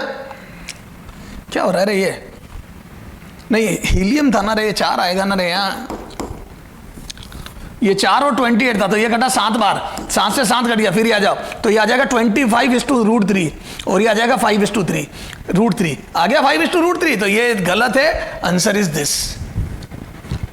सर बेहतरीन चीज है, तो ध्यान रखना, दोनों क्वेश्चनों में कंपेयर कर लो। एक में दोनों डाई एटॉमिक गैस थी, आप पूरा गामा RT/m लिखा करो, तो गामा कैंसिल हो रहा है, ये बात है। Gamma H2 is equal to gamma O2, both are diatomic, इसलिए बच गए आप, बोथ आर डाई एटॉमिक। ठीक है, यहां पे एक डाई एटॉमिक है और एक मोनो एटॉमिक है, क्लियर है, 1 is mono and 1 is di, इसलिए ये दिक्कत है। सर समझ में आ गई, क्लियर है क्या। तो ये गैस के टाइप पे डिपेंड करता है। अब आजा, at what temperature speed of sound in a gaseous medium will be double than speed of sound at 27। तो जो 27 पे साउंड की स्पीड है, उसकी डबल कितने टेम्परेचर पे होगी, तो मैं बोल दूं V8 any temperature is equal to twice of V8, 27 degree centigrade. तो आ जाओ, पहले मैं लिख दूं V1 27 पे लिख रहा हूं, तो gamma R 27 degree centigrade divide by molecular mass, और गैस सेम है तो मोलिकुलर मास m लिख दिया, इक्वेशन 1। 8 ये तो हो गया 827 ये डिग्री, और 8 T डिग्री सेंटीग्रेड नए टेम्परेचर पे, तो V2 बराबर लिख दूं गामा R T जो मुझे निकालना है अपॉन मोलिकुलर मास का रूट अंडर, इक्वेशन 2। तो पहले 27 पर स्पीड लिखी, अब T पर लिखी, दोनों को डिवाइड कर दो, T आ जाएगा। तो मैं यहां कर रहा हूं बेटा, equation 2 divide by equation 1, divide करा, गामा R ये सब खराब चीजें कट गई, तो जो बिना काम की चीजें कट गई, V2 by V1 is equal to T by 27 का रूट अंडर। अब आ जाए, ये डबल दी है, ए वो टेम्परेचर जब डबल, तो यहां पे लिख दो 2V by V, it is given. ये मैंने नहीं लिखा, अपनी मर्जी से, गिवन डेटा से ये गिवन है, तो 2 घट गया, दोनों तरफ स्क्वायर करो, तो T बराबर आ जाएगा 4 टाइम्स ऑफ 27 डिग्री सेंटीग्रेड। तो यहां से T कितना आ जाएगा बेटा, 27 का 4 गुना 104 डिग्री सेंटीग्रेड, ये 27 का 4 गुना 104 डिग्री सेंटीग्रेड, ये सॉरी 27 का 4 गुना 108 होता है, 108 डिग्री सेंटीग्रेड, क्लियर है। तो ये आ गया, समझ में आ गया सर। मूर्खों ध्यान दें, मैं नहीं बोल रहा हूं, तुम बुलवा रहे हो। हाँ सर, वही आतंकवादी वाली बात पता है, आतंकवादी पैदा होते ही आतंकवादी नहीं होता है, उसे आतंकवादी बनाया जाता है, मजबूर किया जाता है हथियार थामने के लिए। बहुत शौक है तुम्हें आतंकवादी, तो मैं नहीं बोल रहा हूं ये मूर्ख। मूर्खों ध्यान दें, ये आपने मुझसे बुलवाया, मूर्खों ध्यान दें। सर अब क्या ध्यान दें, बताता हूं। टेम्परेचर आपने डिग्री सेंटीग्रेड में रखा, याद है केल्विन में रखना होता है। A temperature should be in kelvin, ये सबसे बड़ी मिस्टेक है जो बच्चा करता है। तो क्या ध्यान दें, टेम्परेचर केल्विन में लिखना है, टेम्परेचर को डिग्री सेंटीग्रेड में ना लिखें, में ना लिखें, केल्विन में लिखें बच्चों, लिखें। तो अब आपको डिग्री सेंटीग्रेड में नहीं लिखना, केल्विन में। तो क्या होगा सर, ये सीरियल वाला तो हाँ, तो अब मैं देखो क्या आ जाएगा, वापस कर रहा हूं। V1 बराबर आ जाएगा गामा आर 300 केल्विन, 273 जोड़ दे अपॉन एम, ठीक है, ये 300 लिख दिया अपॉन एम, इक्वेशन 1। फिर V2 बराबर गामा आर टी निकालना है, अब आ जाएगा केल्विन में। ओके सर 2, अब डिवाइड करो, अब equation 2 divide by equation 1, equation 2 divide by equation 1। अब जैसे ही डिवाइड करोगे तो मैं बोल दूं ये गामा आर टी कट के आ जाएगा ये, तो V2 divide by V1 is equal to, अरे इधर देखिए, V2 divide by V1 is equal to 300 बटा V, 300 बटा M, सॉरी, अरे क्या कर रहा हूं मैं, ये M कैंसिल हो जाएगा, हाँ, V2 डिवाइड बाई V1 आ जाएगा T डिवाइड बाई 300, और ये 2V दिया है, इट इज गिवन डेटास, तो T बाई 300 का रूट अंडर, ये कट गया, तो यहां से मैं बोल दूं ये आ जाएगा T बराबर 1200। अरे बोलो, तो आंसर क्या आ गया बेटा, 1200, तो आंसर हो जाएगा 1200। क्लियर है क्या? तो ये वाला गलत हो गया 1200, ये भी गलत है। सर अब ये क्यों गलत है? फिर से सर वही आतंकवादी नहीं हो आप, मूर्खों ध्यान दें। सर फिर मूर्ख बोल रहे हो आप, मूर्खों ध्यान दें, मैं नहीं बोल रहा हूं, आप बुलवा रहे हो, मूर्खों ध्यान दें। सर इस बार क्या रह गया बताता हूं, आपका जो 1200 आंसर आया आप इमोशनल हो गए, क्योंकि पहली गलती तो बच्चा पहले तो क्या करता है, डिग्री वाली गलती कर देता है। जो बच्चा ध्यान रखता है उसका 1200 आता है, लेकिन ये केल्विन में था, चारों ऑप्शन डिग्री में दिए, तो मैं बोल दूं T is equal to 1200 kelvin minus 273 बराबर डिग्री सेंटीग्रेड। ये 1200 में से 273 घटाओ तो degree centigrade, and this is 927 degree centigrade. Sir ये क्या हुआ, वापस बताओ, इधर आ जा, देख इसमें डबल कंसेप्ट है। सर क्या कंसेप्ट है? पहले उन्होंने टेम्परेचर दिया डिग्री सेंटीग्रेड में, अगर वो डायरेक्ट केल्विन में देते तो लफड़ा ही नहीं होता, केल्विन से केल्विन में हो जाता। ठीक सर, कोई बात नहीं, डिग्री में दिया, हम केल्विन में बदल दोगे। तुमने 1200 में बदल दिया, 300 कर दिया। जैसे ही तुमने केल्विन में बदला तो अब आपका टेम्परेचर केल्विन में आएगा, और वो आया 1200, तो आप 1200 देख के इमोशनल हो गए, अरे ये वाला 1200 डिग्री सेंटीग्रेड है, ये वाला 1200 अलग है बेटा, ये डिग्री सेंटीग्रेड है, दो जुड़वा भाई है, उसमें से दूसरा वाला है डिग्री सेंटीग्रेड वाला है, अपने को तिल से पहचानना है। सर कैसी बातें कर रहा हूं, तो ये 1200 केल्विन नहीं है, ये डिग्री सेंटीग्रेड है। तेरा आंसर 1200 केल्विन आया है मेरे लाल, तेने तिल का ध्यान नहीं रखा, ये 1200 केल्विन है बेटा, ये देखना है केल्विन है। उस्ताद है वो, डिग्री में दिया और ऑप्शन भी डिग्री में दिए, तेरे को डिग्री से केल्विन में बदलना है, आंसर केल्विन में आएगा, उससे वापस डिग्री में जाना है। डिग्री से केल्विन में बदल के केल्विन में सोल्व करके आंसर वापस डिग्री में लाना है। तो मैं बोल दूं इस केल्विन को डिग्री में बदला। ऐसे ही तो थर्मोमेट्री काम आती है, थर्मोमेट्री डायरेक्ट नहीं काम आती, इनडायरेक्ट काम आती है। ये सब्ट्रैक्ट करा, 927 is the answer, final answer. तो 927 degree centigrade would be the your final answer. बेटा जब मैं 2 इंग्लिश की लाइन लगातार बोल सकता हूं तो तुम ये क्वेश्चन क्यों नहीं कर सकते हो? मैंने अगर 2 लाइन लगातार इंग्लिश की बोल दी तो इंसान कुछ भी कर सकता है। ठीक है, चलो बेटा इसके आगे बात करेंगे अगले टर्न पे। हाँ बेटा, अब अपने को पढ़ना effect of various parameter on speed of sound. तो स्पीड ऑफ साउंड को कौन कौन अफेक्ट करता है? तो इफेक्ट ऑफ टेम्परेचर देखो, तो ये तो बात बता दी मैंने, जैसे जैसे टेम्परेचर बढ़ता है स्पीड ऑफ साउंड बढ़ती है, ये है ना relation V equal to gamma RT by M, gamma मारेगा, हाँ, तो T टेम्परेचर बढ़ने के साथ स्पीड बढ़ती, बिल्कुल ओके सर। ठीक है, अब कैसे बढ़ती, क्या है हिसाब किताब? देखो एक्चुअल में हमारे को टेम्परेचर डिग्री सेंटीग्रेड में अवेलेबल होते हैं अच्छे से, यहां केल्विन में रखना है। अब बार बार डिग्री का केल्विन बनाओ और उसके बाद जैसे थोड़ा सा temperature variation 10 degree 12 degree change हुआ और उसके लिए बार बार इतनी कॉम्प्लिकेटेड कैलकुलेशन करूं, मेरे से होएगा नहीं, तो मैं वो अभी क्लास में कर लेता हूं, फिर हम उसका एक छोटा फॉर्मूला, शॉर्ट फॉर्मूला बना लेंगे। कैसे सर बताता हूं, पहले देखो, पहले इधर relation between speed of sound eight 0 degree और T डिग्री। भाई 0 डिग्री पे निकाल लेते हैं और T डिग्री पे निकाल लेते हैं। अब T की वैल्यू रखते जाना, आपको स्पीड मिलती जाएगी। तेरे घर में टेम्परेचर 20, मेरे घर में 30, जम्मू में 10, तो सब अलग अलग जगह रखते रहना, आपकी स्पीड आती रहेगी। सर पहले बढ़ाओ, तो 0 डिग्री पे सर यहाँ तो केल्विन रखना, तो कर दिया ना 0 + 273। देखो टेम्परेचर की जगह 0 + 273 कर दिया। टी डिग्री पे स्पीड मानी कितनी, तो गामा टी प्लस 273 कर दिया, दोनों बन गया केल्विन में, डिवाइड करा तो ये कचरा कट जाएगा, बस ये टेम्परेचर बचेंगे। तो इक्वेशन 2 डिवाइड बाई 1, तो टी डिग्री की स्पीड अपॉन 0 डिग्री की स्पीड, टी प्लस 273 अपॉन 273। अब ये जो टी है वो डिग्री सेंटीग्रेड में है, उसमें 273 जोड़ा तो केल्विन बना, तो वैल्यू तो केल्विन में रखी, पर मैंने temperature T two T degree पे माना, टी डिग्री सेंटीग्रेड माना था, उसमें 273 जोड़ के मैंने केल्विन बनाया था। यस सर, सेपरेट करा तो ये 1 आ जाएगा, 1 पहले लिख रहा हूं, इसको सेपरेट करने से 1 आ जाएगा और इसको सेपरेट करने से t/273 पावर 1/2। अब बाइनोमियल थ्योरम, क्यों? क्योंकि आपको पता है टेम्परेचर 10 20 30 कितना वेरिएशन कर दोगे आप, 30 डिग्री 40 डिग्री बस, तो ये इसके कंपैरिजन में 200 300 के कंपैरिजन में नेग्लिजिबल है, तो मैं पावर ये तो बोल दूं as we know t/273 will be much less than 1, तो मैं बोल दूं इसमें बाइनोमियल थ्योरम लगा सकते हैं, लगाई। क्या होती है बाइनोमियल, पावर आगे आ जाती है, पावर आगे आ जाती है अंदर, ये तो 1 + nx बन जाएगा, तो ये पावर अंदर ले ले, तो पावर अंदर ली तो 273 का हाफ यानी कि मतलब 273 का डबल नीचे, तो 546 हो गया। ये फॉर्मूला बना बेसिकली, लेकिन ये भी कॉम्प्लिकेटेड है, ये भी कोई आसान फॉर्मूला नहीं है। क्यों?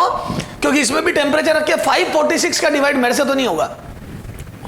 ठीक सर, तो बताओ, बताता हूं मैं, काम करूं, साउंड की स्पीड 0 डिग्री पे लगभग 80 डिग्री साउंड की स्पीड लगभग 332 मीटर पर सेकंड लेते हैं अपन, 332। मैंने शायद पीछे 320 बोल दिया था जल्दी वो 332 है बेटा, ये देखना मैंने कहीं शायद 320 बोल दिया था, हुआ जब बता रहा था ना मैं वो लाप्लास और न्यूटन में, तो न्यूटन बहुत दूर था ट्रू वैल्यू से, तो वहां ट्रू वैल्यू शायद मैंने 320 बोल दी थी, 0 पे 332 होती। ठीक सर, तो 332। अब मैं इसको अंदर ले गया तो पहली स्टेप में तो यही आ जाएगा, दूसरी में ये कहां गया सर, ये तो देखो दूसरी स्टेप बेसिकली आएगी, ये देख V at 0 degree centigrade upon 546 into T, ये आएगी। अब इसको 0.6 कैसे लिख दिया मैंने, देखो यहां 330 या 332 जो भी स्पीड होती है, यहां पे अगर मैं 2 की भी एरर कर दूंगा, 332 की जगह 30 लिख दिया है ना, या 30 हुई 32 लिख दिया, जो भी 0 डिग्री पे स्पीड, तो यहां एरर बड़ी हो जाएगी वो 2, लेकिन यहां वही एरर छोटी होगी। क्यों? क्योंकि 546 का डिवाइड भी तो हो रहा है। अरे एक तो 330 की जगह 32 लिखना, 2 की सीधी एरर आ गई है ना, और 330 में 2 की एरर अच्छी खासी है, ठीक है, और यहां पे 332 लिखना कोई एरर नहीं है। क्यों? 330 32 लिखना एरर नहीं, क्योंकि 546 का डिवाइड होकर वो चीज बहुत छोटी हो जाएगी, तो एरर बहुत नेग्लिजिबल हो जाएगी। तो मैं यहाँ पे एक काम करूं, ये कैलकुलेशन मैं बाद में बार करूं, उससे तो अच्छा ये अभी कर लूं मैं, क्या ये डिवाइड कर देता हूं 330 32 मान के, तो इसको मान के डिवाइड करा तो 0.6 लिखा जाता है किताबों में, कितना 0.6, उस फैक्टर को लिखा जाता है 0.61, तो ये फॉर्मूला बन गया। तो ये वाली स्पीड जो दे वो रख देना ताकि एरर नहीं आए, और ये 0.61 ले लो, कोई फर्क नहीं पड़ रहा 30 32 में, कोई पॉइंट के बाद तीसरा चौथा डेसिमल के बाद तीसरा चौथा नंबर बदलेगा। ठीक है, तो अब मैं बोल दूं 0 डिग्री की स्पीड और किसी टेम्परेचर टी की स्पीड में रिलेशन आ गया, ये टी डिग्री सेंटीग्रेड में रखना, ध्यान रखना, नॉट इन केल्विन, केल्विन में नहीं, डिग्री सेंटीग्रेड में। तो ये डिग्री सेंटीग्रेड पे टेम्परेचर रखना है, क्योंकि मैंने याद है इसको केल्विन में 273 जोड़ के बना दिया था। जैसे एक क्वेश्चन करते हैं, ये relation, this is very very important बेटा, ये ध्यान रख तू, तो बस ये इसको छोड़ दे, ये राइट है लेकिन याद मत करना, ये बहुत इंपॉर्टेंट है, ये इस पे खूब क्वेश्चन। देखो लेबोरेटरी में हमारे से अभी ऑर्गन पाइप और ये रेजोनेंस कॉलम ट्यूब हम एक्सपेरिमेंट भी करते हैं, और अभी मैं पढ़ाऊंगा भी सही। तो लेबोरेटरी में हमारे को जितने भी टेम्परेचर निकालना, तो 0 डिग्री सेंटीग्रेड पे निकाल के रखते हैं हम। हमारे से जब भी स्पीड पूछेगा ना, ये साउंड की स्पीड बताओ using resonance column tube experiment, तो मैं 0 पे, वो फाइनली 0 पे पूछेंगे, ताकि क्या अलग अलग जगह प्रैक्टिकल हो तो भी सबकी स्पीड 0 पर सेम आए, अगर सही किया है तो। ठीक है, तो 0 पे पूछते हैं, तो उस समय रिलेशन काम आएगा। तुम्हारी लेबोरेटरी का टेम्परेचर 30 डिग्री है आज, तो तुम्हारी स्पीड आएगी 30 पे, क्योंकि रेजोनेंस कॉलम ट्यूब एक्सपेरिमेंट ही 30 पे कर रहे हो तुम, तो तुम्हारी स्पीड आएगी 30 पे। तो जो 30 पे है उसमें 0.61 इंटू 30 रखिए, सब्ट्रैक्ट कर देना। एक क्वेश्चन करके बताता हूं, इधर देख, if speed of sound, you मत कर, speed of sound at 30 degree centigrade is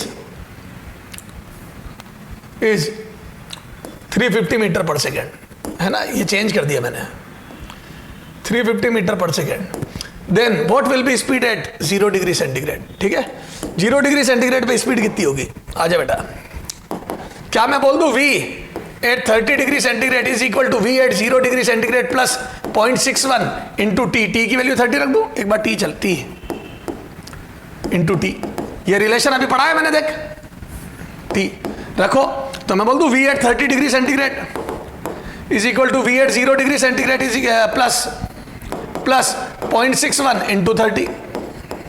ठीक साहब, यहां पे रखो 30 पे स्पीड दी है 350 मीटर पर सेकेंड,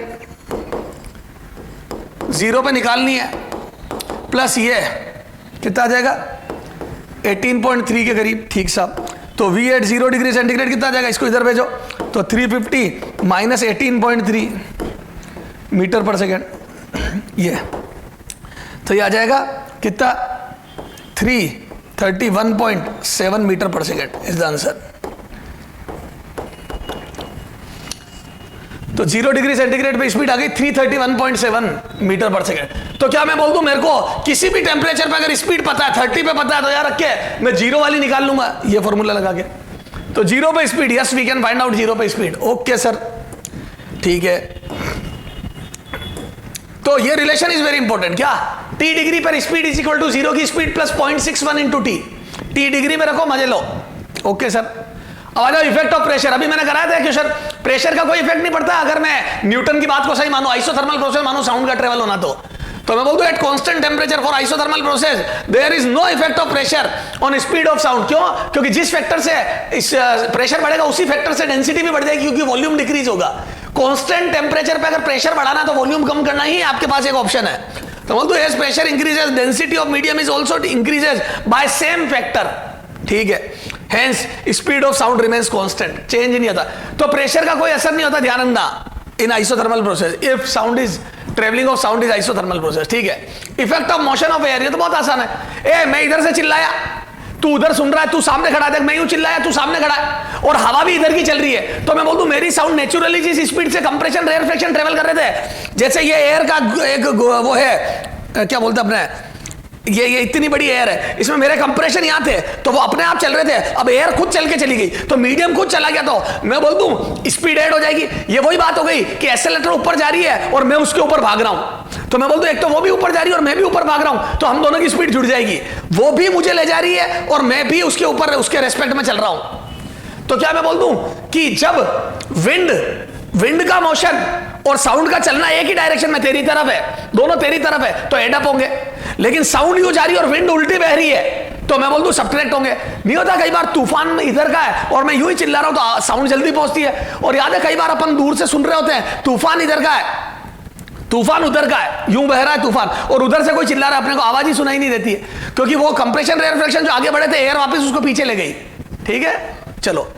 तो जब साउंड की स्पीड और ये दोनों same direction of motion of air and sound is same, अगर साउंड का ट्रेवल करना और एयर का ब्लो करना सेम डायरेक्शन में, तो दोनों ऐड हो जाएंगे। सही बात है, क्योंकि एयर सपोर्ट करे, एयर का मोशन सपोर्ट करेगा साउंड को। अगर एयर का ब्लो करना और साउंड का ट्रेवल करना सेम डायरेक्शन में है, तो मैं बोल दूं दोनों ऐड हो जाएंगे। सही बात है, ये प्लस आ गया। और अगर दोनों अपोजिट डायरेक्शन में है तो सब्ट्रैक्ट हो जाएंगे। तो मैं यहां से चिल्लाया ओए और तू यहां खड़ा है, ये तो ये ओए और एयर भी इधर ही चल रही है, तो मैं बोल दूं ये V प्लस हो जाएगा विंड की स्पीड। क्यों? क्योंकि दोनों एक दूसरे को सपोर्ट करेगी, तो साउंड का ट्रेवल करना और एयर ऐड हो जाएगी, और ये उल्टी बहरी होती, एयर इधर बहरी होती, तो सब्ट्रैक्ट। अरे समझ जाए यार, ठीक है सर, समझ गए, समझ नहीं, चमक गए। हाँ, फ्रीक्वेंसी का इफेक्ट, कोई इफेक्ट नहीं। ए भैया सोर्स अगर मेरी बात सुन, या पियानो बजा रहा है या गिटार बजा रहा है अलग अलग फ्रीक्वेंसी पे, या तबला बजा रहा है अलग अलग फ्रीक्वेंसी पे बजा रहा है तू, तो सबके इससे जो साउंड एमिट हो रही है उनकी फ्रीक्वेंसी अलग अलग है, लेकिन बेटा मीडियम में स्पीड सेम है। नहीं तो तू म्यूजिक कैसे सुनेगा मेरे लाल? पता पड़ा तेरे म्यूजिक में कौन सा गाना, गाने याद नहीं आ रहा है। चलो, तुझे देखा तो ये जाना सनम है ना, तो तुझे देखा तो ये जाना सनम में वो गिटार विटार बज रहे, तो पता पड़ा कि एक गिटार की आवाज तो अभी आ गई, अगर फ्रीक्वेंसी का इफेक्ट होता तो गिटार की आवाज अभी आ गई, पियानो की आवाज बाद में आ रही है, तो वो तेरे को ऑर्केस्ट्रा या तेरे को उसका मधुर संगीत सुनाई नहीं देगा। क्यों? क्योंकि वो मेलोडियस म्यूजिक तेरे को सुनाई। क्यों? क्योंकि अलग अलग टाइम पे, क्योंकि अगर मान लो स्पीड अलग अलग होगी तो अलग अलग टाइम पे तेरे कानों में गिरेगी वो इंस्ट्रूमेंट्स की आवाज, तो वो जो सिंक्रोनाइजेशन होना था वो हो ही नहीं पाएगा। खैर, उससे मतलब there is no effect of frequency on speed of sound. अगर आपने अलग अलग सोर्स ले लिए फ्रीक्वेंसी के, है ना, जैसे ये, तो जैसे इसकी फ्रीक्वेंसी ज्यादा तो ये वेवलेंथ छोटी बनाएगा, इसकी फ्रीक्वेंसी कम है ना, तो इसकी वेवलेंथ बड़ी बनेगी। ठीक है, तो ये एक राउंड कर लेता है 1 सेकंड में, तो साउंड इतनी आगे गई। या इसकी फ्रीक्वेंसी कम है, ये 1 सेकंड में आधा राउंड करता है, या 2 सेकंड में 1 राउंड करता है, तो ये डबल आगे चला जाएगा, क्योंकि स्पीड, तो वेवलेंथ बदल जाएगी। तो as frequency changes its wavelength will change, different wavelength हो जाएगी, लेकिन स्पीड नहीं बदलेगी। तो किसी भी साउंड सोर्स की फ्रीक्वेंसी बदलने से मीडियम, स्पीड मीडियम की प्रॉपर्टी है। जो किसी भी साउंड की स्पीड होती है वो मीडियम पे डिपेंड करती है, टेम्परेचर वगैरह उन पे डिपेंड करती है, सोर्स की फ्रीक्वेंसी पे डिपेंड नहीं करती है। सोर्स की फ्रीक्वेंसी वेरिएशन करने से आपके वेवलेंथ कम ज्यादा होगी, बस, बाकी कुछ नहीं। सर समझ में आ गई?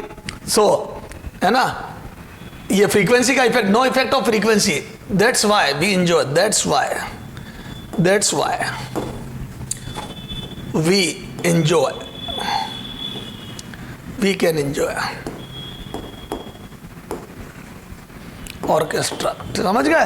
तो ऑर्केस्ट्रा का जो मजा ले सकते हैं हम वो इसी कारण से ले सकते हैं कि सारी फ्रीक्वेंसियां सेम स्पीड से चलती है और एक साथ हम तक पहुंचती है, ऑब्जर्वर तक। तो तबला, सितार, पियानो, ठीक है, और लड़के का गाना, वो सब हमारे पास एक साथ पहुंच रहा है, तभी तो मधुर संगीत सुनाई दे रहा है। Yes sir. Effect of relative humidity देखते हैं अब, ठीक है, तो ये सारी बात समझ में आ गई। अब इफेक्ट ऑफ रिलेटिव ह्यूमिडिटी, एक बात बताओ, इधर देखो, इफेक्ट ऑफ रिलेटिव ह्यूमिडिटी में आपको पता है कि साउंड की स्पीड होती है क्या, under root gamma P by rho. अब देख, मैं बिना प्रेशर बदले डेंसिटी तो बदल जाएगी, देख कैसे। इन रेनी सीजन, देखो पहले अपनी एयर की डेंसिटी होती है लगभग 28 के आसपास, अरे 26.28 के आसपास। क्यों सर? क्योंकि हमारे एटमॉस्फेयर में ज्यादातर नाइट्रोजन है। अरे मैं एग्जैक्ट नहीं चाहिए यार, वो जितना भी पॉइंट समथिंग होती है मेरे को, तो 28 के आसपास होती है, क्योंकि ज्यादातर नाइट्रोजन ऑक्सीजन है, ठीक है साहब। तो 28 पॉइंट समथिंग होती है, क्योंकि वो भारी गैस है बाकी की, ठीक है। तो 29 पॉइंट जो भी है, वोटेवर। तो क्या मैं बोल दूं हमारे जो है, अब उसके अंदर अगर मान लो रेनी सीजन में एयर ट्रैप, वो वाटर मॉलिक्यूल ट्रैप हो गए, तो एटमॉस्फेयर में रेनी सीजन में क्या होता है बेटा, खूब सारे वाटर मॉलिक्यूल ट्रैप हो जाते हैं जगह जगह, जैसे पत्तियों पे पानी वगैरह, ये तो खूब सारे, पूरी कायनात रंगीन हो जाती है और वाटर ही वाटर आ जाता है, ठीक साहब। तो जब वाटर मॉलिक्यूल ट्रैप हो जाते हैं, तो कई लोग सोचते हैं कि वाटर मॉलिक्यूल की वजह से डेंसिटी बढ़ जाएगी। नहीं, वाटर मॉलिक्यूल का मॉलिक्यूलर मास बेटा 18 होता है। कितना होता है? 18, और हमारे उसका होता है 28-29 के आसपास। तो क्या मैं बोल दूं डेंसिटी घट गई? अरे बोलो, तो जब ह्यूमिड एयर होती है, ड्राई एयर से ह्यूमिड एयर लेस डेंस होती है। क्यों? क्योंकि उसमें water molecule, water vapour trap हो जाती है। तो क्या मैं बोल दूं, मतलब वाटर की बात है, वाटर वेपर ट्रैप हो जाती है। तो वाटर वेपर जब ट्रैप हो जाती है तो रिलेटिव ह्यूमिडिटी, जब रिलेटिव ह्यूमिडिटी बढ़ जाती है तो क्या मैं बोल दूं डेंसिटी डिक्रीज हो जाती है, और जैसे ही डेंसिटी डिक्रीज हो जाती है तो साउंड की स्पीड बढ़ जाती है। इसीलिए सायरन, फैक्ट्री के सायरन वगैरह हमारे को रेनी सीजन में ज्यादा सुनाई देते हैं, उनकी वॉइस या उसकी आवाज ज्यादा सुनाई देती है। क्यों? क्योंकि वो ज्यादा स्पीड से चलते हैं, तो उनकी एनर्जी लॉस होने के चांस कम रहते हैं, ठीक है। तो ये हो गया ह्यूमिडिटी का। तो इसको चाहो तो लिख भी लो, ठीक है। इसकी रामायण वही लिख लो जो मॉड्यूल में लिखी है। क्या लिखी है सर? बताता हूं बेटा। देखो, विथ इंक्रीज इन, विथ, ये फॉर्मूला तो लिखी थी मैंने, with increase in humidity,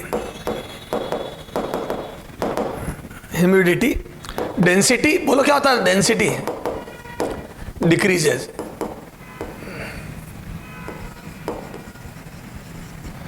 hence, और hence speed of sound increases, speed of sound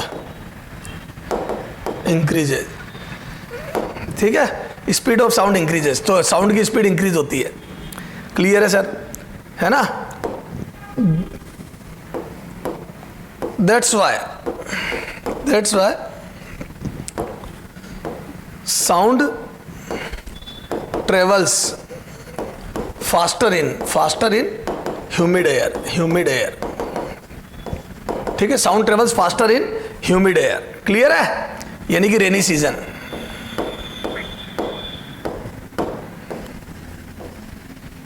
तो रेनी सीजन में साउंड क्या होता है बेटा?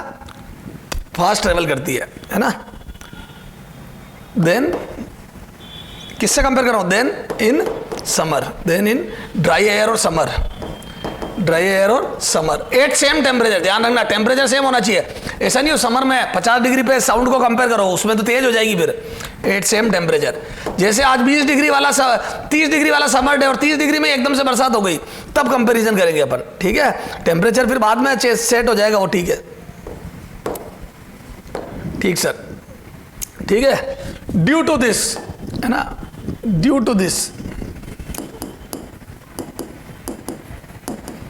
दिस क्या होता है बेटा, in rainy season, in rainy season the sound of factories, the sound of factories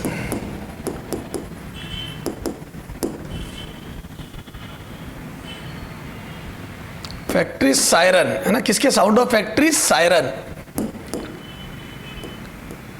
can be heard, can be, उसमें ट्रेन की विसल भी हो गई है ना। अब एक चीज लिख रहा हूं मैं तो, कैन बी हर्ड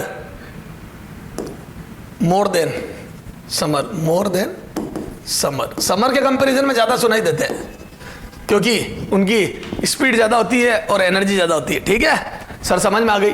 तो ये हो गया effect of different parameter on speed of sound, समझ गए क्या। इसमें सबसे इंपॉर्टेंट है टेम्परेचर का इफेक्ट, क्लियर है, और उसका मैंने फॉर्मूला बना के लिखवा दिया। उसके बाद प्रेशर का कोई इफेक्ट नहीं होता, फ्रीक्वेंसी का कोई इफेक्ट नहीं होता है, और साउंड में अगर एयर की स्पीड ऐड या सब्ट्रैक्ट होगी वो डिपेंड करेगा किस डायरेक्शन में ब्लो कर रहा है, ठीक है। ये डॉपलर इफेक्ट में अपन और अच्छे से पढ़ेंगे, इसलिए अभी कोई टेंशन वाली बात नहीं। देखो बेटा, अब इंटेंसिटी ऑफ साउंड, है ना, एंड साउंड लेवल या लाउडनेस, है ना, लाउडनेस और लाउडनेस, ठीक है, ये बातें कर रहे हैं अपन। तो देखो, इंटेंसिटी एंड लाउडनेस या sound level are closely related. देखो, इंटेंसिटी पर ही लाउडनेस डिपेंड करती है, और किसी भी साउंड की loudness is given by B is equal to 10, B is equal to, है ना, loudness is given by 10 log base 10 I upon I not, ठीक है, I upon, this is sound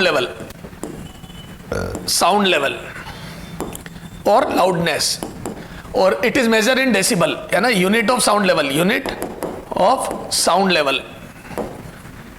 level is decibel, dB, ठीक है। Decibel में नापते sound level को, और वो इंटेंसिटी जितनी ज्यादा होगी किसी साउंड सोर्स की, उतना ज्यादा उसका साउंड लेवल या उसका उतना ज्यादा डेसिबल में साउंड लेवल आएगा, ठीक है सर। अब देखो, हमारे जो ह्यूमन ईयर है बेटा, जो human ear minimum intensity, minimum, याद है अपन खुसफुसाहट करते हैं, दो बच्चे आपस में खुसुर फुसुर कर रहे हो तो टीचर को आवाज आ जाती है, तो वो खुसफुसाहट जो होती है या बहुत लो विस्परिंग, उसकी कुछ साउंड लेवल, उसकी कुछ इंटेंसिटी होती है, तो वो हम सुन पा रहे हैं। उससे भी छोटी मिनिमम इंटेंसिटी, हम कितनी, minimum intensity that can be heard by human ear is 10⁻⁻12 watt per metre square. वो मिनिमम इंटेंसिटी जो हम सुन सकता है या ह्यूमन ईयर सुन सकता है, that is 10⁻⁻12 watt per metre square. This is called threshold intensity. क्या बोलते हैं इसको, थ्रेशोल्ड इंटेंसिटी, ठीक है। नहीं बोलते अपन पिन ड्रॉप साइलेंस, तो पिन के गिरने की भी आवाज होनी चाहिए, इतना साइलेंस होना चाहिए, समझ गए। तो ये वो पिन के गिरने की आवाज से जो इंटेंसिटी बनती वो है, क्लियर है, सबसे छोटी जो वो आवाज है, ठीक है साहब। तो आई नॉट, है ना, called threshold intensity I naught. तो I naught is equal to 10⁻⁻12 watt per metre square. तो अब साउंड का लेवल कितना होगा, तो हम हमेशा आई नॉट से कंपेयर करेंगे। तो कितनी इंटेंसिटी साउंड सोर्स प्रोड्यूस कर रहा है और कितनी इंटेंसिटी थ्रेशोल्ड होती है, उससे कंपेयर करा, उसका रेशो लिया, फिर उसका लॉग लेके 10 लगा दिया, दैट इज साउंड लेवल। तो साउंड लेवल का फॉर्मूला समझ में आया, आई नॉट से कंपेयर करूंगा, पिन के गिरने की आवाज से कंपेयर करूंगा कितना साउंड लेवल है, ठीक है, या कितनी इंटेंसिटी है। Okay sir. अब मैक्सिमम इंटेंसिटी, सर मैक्सिमम कितनी हो सकती है, maximum intensity that can be heard by, that can be tolerate कर दो, that can be tolerate rate by human ear, is I maximum equal to 1 watt per metre square. इससे ज्यादा intensity हम नहीं सुन सकते, ये painful, this is called painful intensity, this is called painful intensity, इसके बाद तो आपकी कानों में दर्द होने लग जाए, painful intensity. This is the last intensity that can be heard bye human year. Clear है क्या? It's called painful intensity. ठीक है सर। अब अपने को कभी भी, अब देखो, अब अपने को साउंड सोर्स का साउंड लेवल निकालना था, अपन निकाल लेंगे। जैसे एग्जांपल करते बेटा, example, if intensity, a basic example, intensity of a sound source is I equal to 10 raised to power minus 7 watt per meter square, है ना, किसी साउंड सोर्स की इंटेंसिटी दी है। Then find out its sound level, then find out its sound level, तो इसका sound level बताओ। ठीक साहब, आ जाओ सॉल्यूशन। क्या मैं बोल दूं sound level beta is equal to given by 10 log base 10 I upon I not. Okay sir, ठीक है। तो यहां से आ जाओ, ये this is equal to 10 log base 10, I की value 10 raised to power minus 7 upon I not 10 raised to power minus 12। याद है, ये याद होना चाहिए। थ्रेशोल्ड इंटेंसिटी याद होनी चाहिए, 10 की घात -12। ओके सर, ये ऊपर ले गया तो ये आ जाएगा +12, तो 5 आगे आ जाएगा। तो this is 50 decibel, 50 dB, this is the sound level. तो 50 dB would be the sound level. ये ऊपर जाएगा +12 हो जाएगा, तो 10 raised to power 5, 50 dB। ठीक सर, तो 50 डेसिबल इसका साउंड लेवल होगा। Okay sir. एग्जाम्पल 2 देख बेटा, एग्जाम्पल 2, हाँ एग्जाम्पल 2 में देखो, if find out sound level for threshold intensity,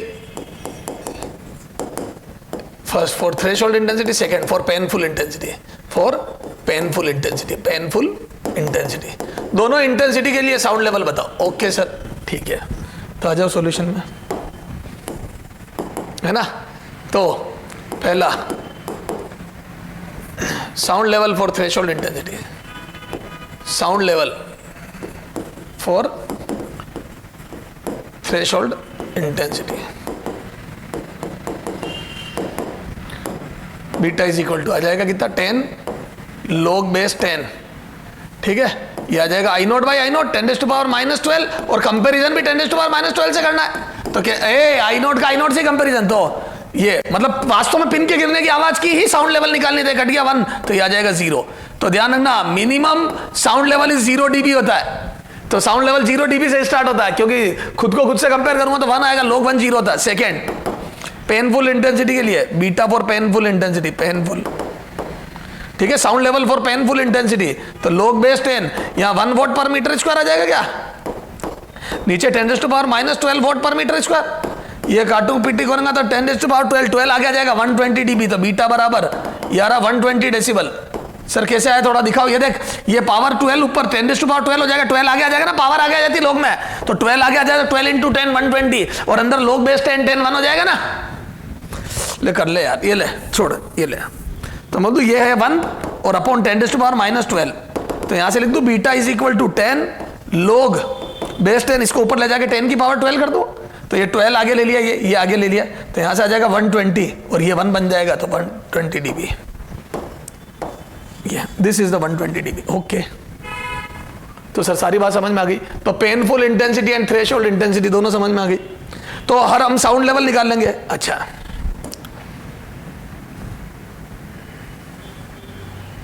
ठीक है सर, और आगे देखते बेटा। ठीक है, इसी में क्वेश्चन और आगे कर।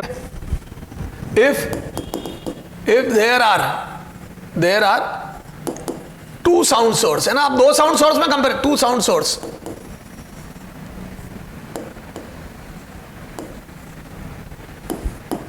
one having intensity I1 and sound level beta 2, sound level beta 1,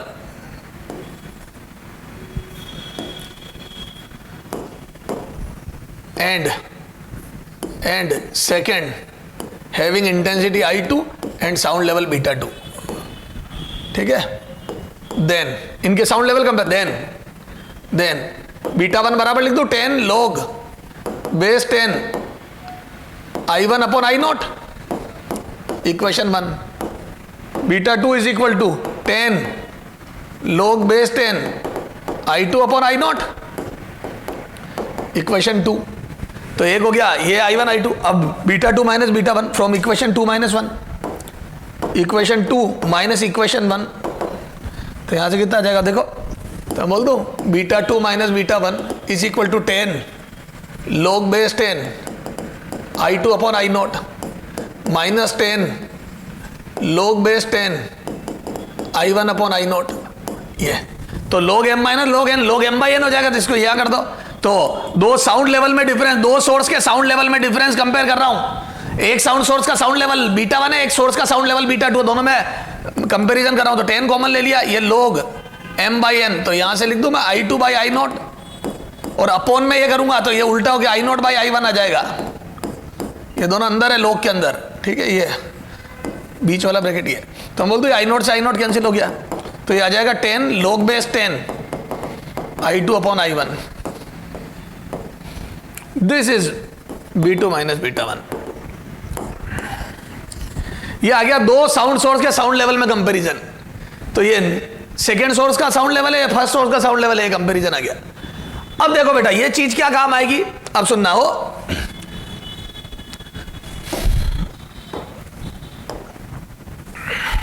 हाँ, if sound level of a sound source having intensity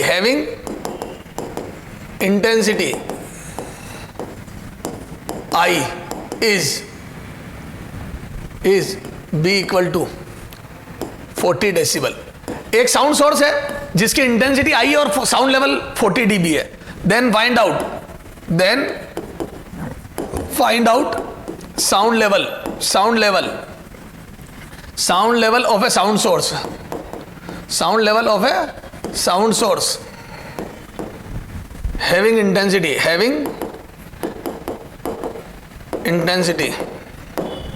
first 10I, second 100I, third 2I,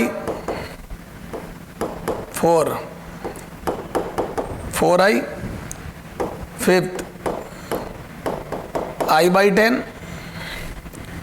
sixth I by 100, 7 I by 2, 8th I by 4।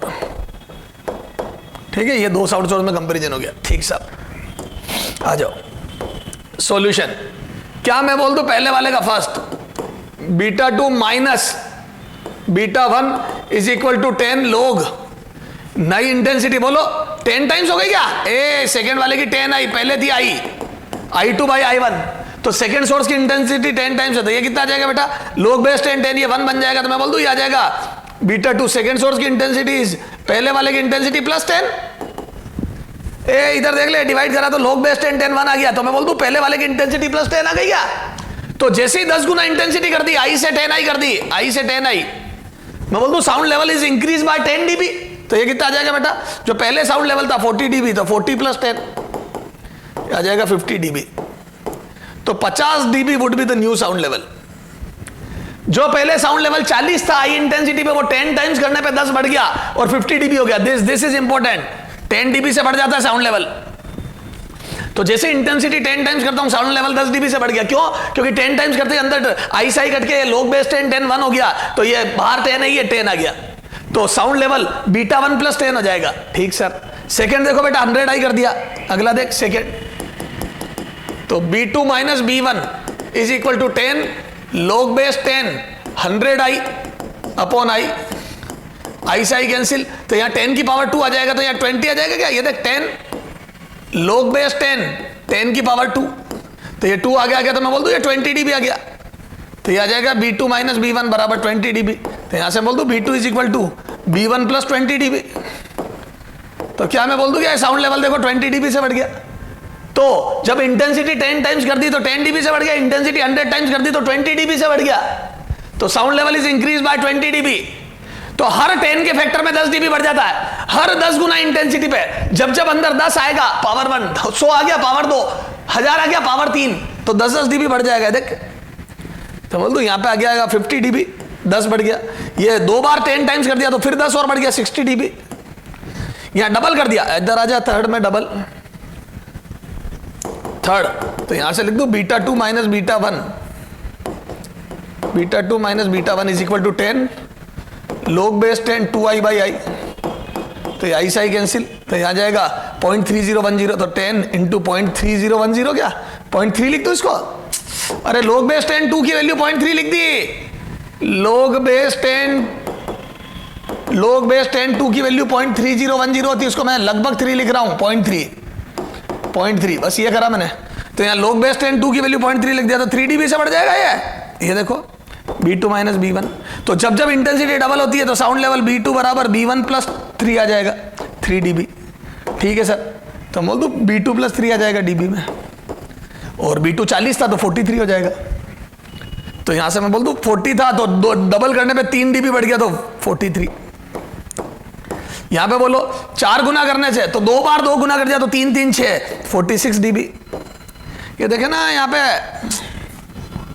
ये देख fourth case B2 minus B1 बराबर 10 log base 10 है ना, तो आ जाएगा 4i upon I, ये तो ये 2 की पावर 2 आगे आ जाएगा, तो 20 इंटू 0.3 तो आ जाएगा 6 dB, सॉरी हाँ 6 dB। सर समझ में आ गई? हाँ अगला देखो, तो ये अभी आई नोट बाई 10 आई बाई 10, तो 1/10 करने से 10 dB कम हो जाएगा। जैसे 10 टाइम्स करने से 10 dB बढ़ता है, तो बाई 10 करने से 10 की पावर -1 तो -10 dB, यानी कि 10 कम हो जाएगा। तो फिफ्थ केस आ जाओ, तो B2 minus 40 dB is equal to 10 log base 10 I by 10 upon I. क्या बोलते हैं, आई से आई गया तो ये 1/10 आ जाएगा अंदर, log बेस 10 1/10, तो मैं बोलता हूँ 10 की पावर -1 माइनस आगे जाएगा -10 log बेस 10 10, तो ये 1 बन जाएगा। तो मैं बोलता हूँ ये, तो B2 बराबर आ जाएगा beta 40 dB minus 10 dB is equal to 30 dB। ये आ गया B2, तो ये 30 dB आ गया। तो मैं बोलता हूँ ये 10 dB कम हो गया। तो अगर 10 टाइम्स कर देते हैं इंटेंसिटी तो 10 dB बढ़ जाता है साउंड लेवल, और बाई 10 कर देते हैं इंटेंसिटी तो 10 dB कम हो जाता है। तो साउंड लेवल कभी 10 बढ़ता है कभी 10 घटता है। ओके सर, क्लियर है क्या? ठीक सर, आई बाई 100 कर देंगे तो आगे आ जाओ, ये अगला आ जा 6, तो B2 minus B1 is equal to 10 log base 10 I by 100 upon I, I से आई गया तो बोल दो ये 10 log बेस 10 की पावर -2, ये 100 को ये, तो मैं बोल दूं -20 dB आ गया, तो इस बार 20 dB कम हो जाएगा। तो ये B2 माइनस 40 dB था ही सर ये, तो यहां से B2 बराबर कितना आ जाएगा 40 dB minus 10 dB, sorry 20 dB, तो ये कितना आ जाएगा 20 dB। सर बिल्कुल ओके, तो 20 dB साउंड लेवल रहेगी। अब तो ए इधर देख सर, सारी बात समझ में आ गया, अब अपने करते रहना। देखो सुनना, ये जो भी करा ना बेटा, इसका मोरल ऑफ द स्टोरी देख, moral of the story,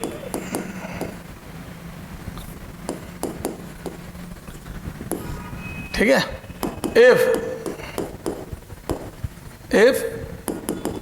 if intensity is increased by factor 10, then sound level किसी भी सोर्स की इंटेंसिटी 10 टाइम्स कर दे तो sound level will increase by, ठीक है, पहला 10 dB, ठीक है। अब आ जाओ बाय फैक्टर 100, अगर 100 से बढ़ा दूं साउंड इंटेंसिटी को तो साउंड लेवल कितना बढ़ जाएगा 20 dB, पहले 10 dB बढ़ा, तो हर 10 टाइम्स पे 10 dB, फिर अगला 100 कर दिया तो 2 बार 10 टाइम्स कर दिया तो 10 2 बार 20 dB, ऐसे ही 1000 टाइम्स कर दूं इंटेंसिटी तो फैक्टर 1000 से बढ़ा दूं तो ये 30 dB, तो हर 10 पे ये 2 टाइम्स कर दूं तो फैक्टर 2 से बढ़ा दूं इंटेंसिटी को, तो जैसे ही 2 टाइम्स करते हो इंटेंसिटी को तो 3 dB बढ़ जाएगा। क्यों? क्योंकि log बेस 10 2 की वैल्यू 0.3 आती है और बाहर 10 है ये। 4 टाइम्स कर दूं इंटेंसिटी को तो साउंड लेवल 6 dB बढ़ जाएगा। अरे क्या सीखा इस क्वेश्चन से अपन ने? अच्छा, और फिर बाई 10 कर दूं तो बाई 10 1/10 के फैक्टर से बढ़ा दूं तो साउंड लेवल बढ़ने की वजह घटने लगेंगे, क्योंकि log base 10 1/10 10 की पावर -1 तो -10 dB 10 dB से घटने लगेगा, तो इंक्रीज बाय -10 dB, या यूं बोल दूं विल डिक्रीज बाय, तो जैसे ही अपॉन में करेंगे decrease by 10 dB, decrease by 10 dB।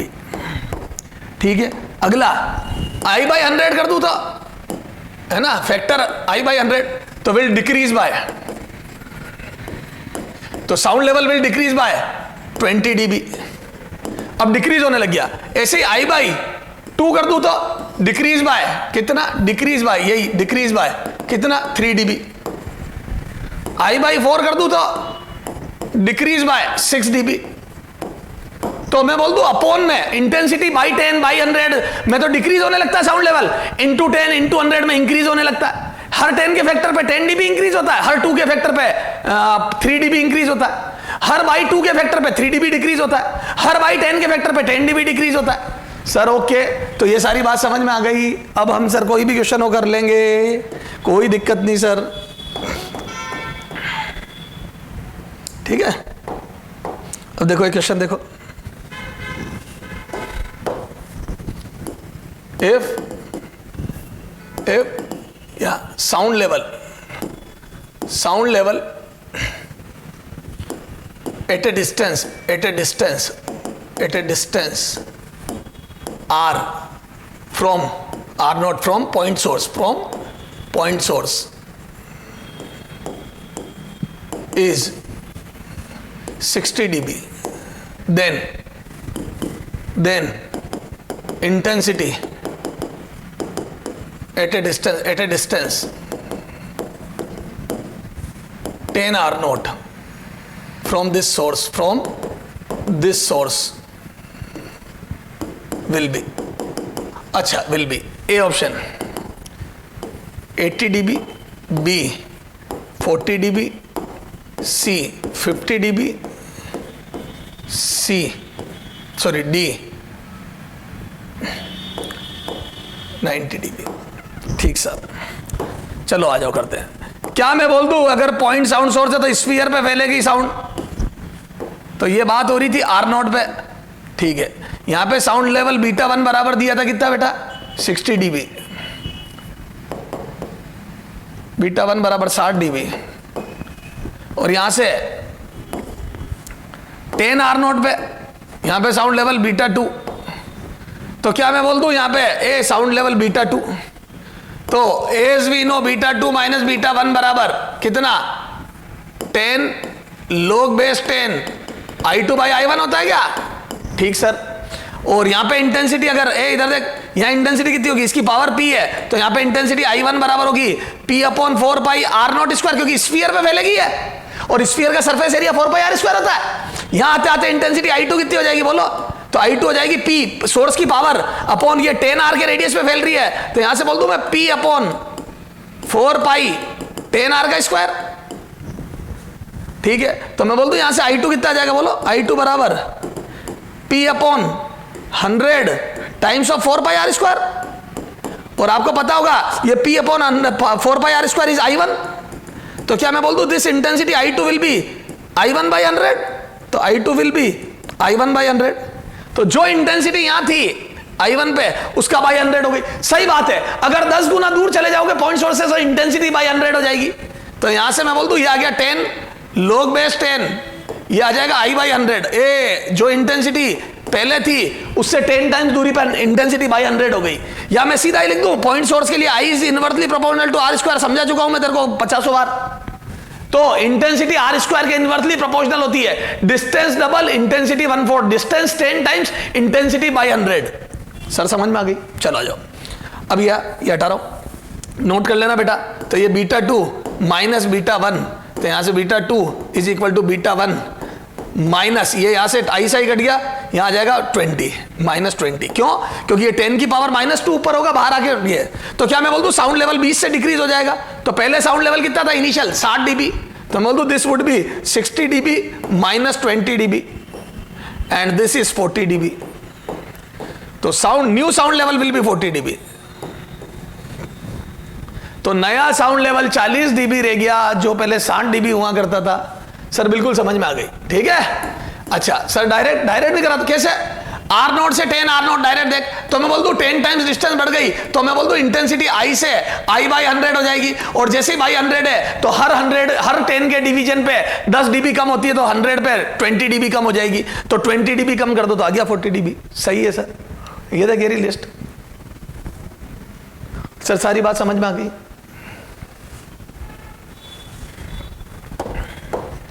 अगला देखो, if sound level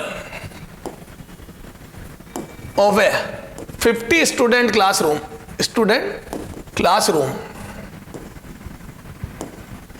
is 70 dB। बहुत जोर जोर से चिल्ला रहे 70 dB।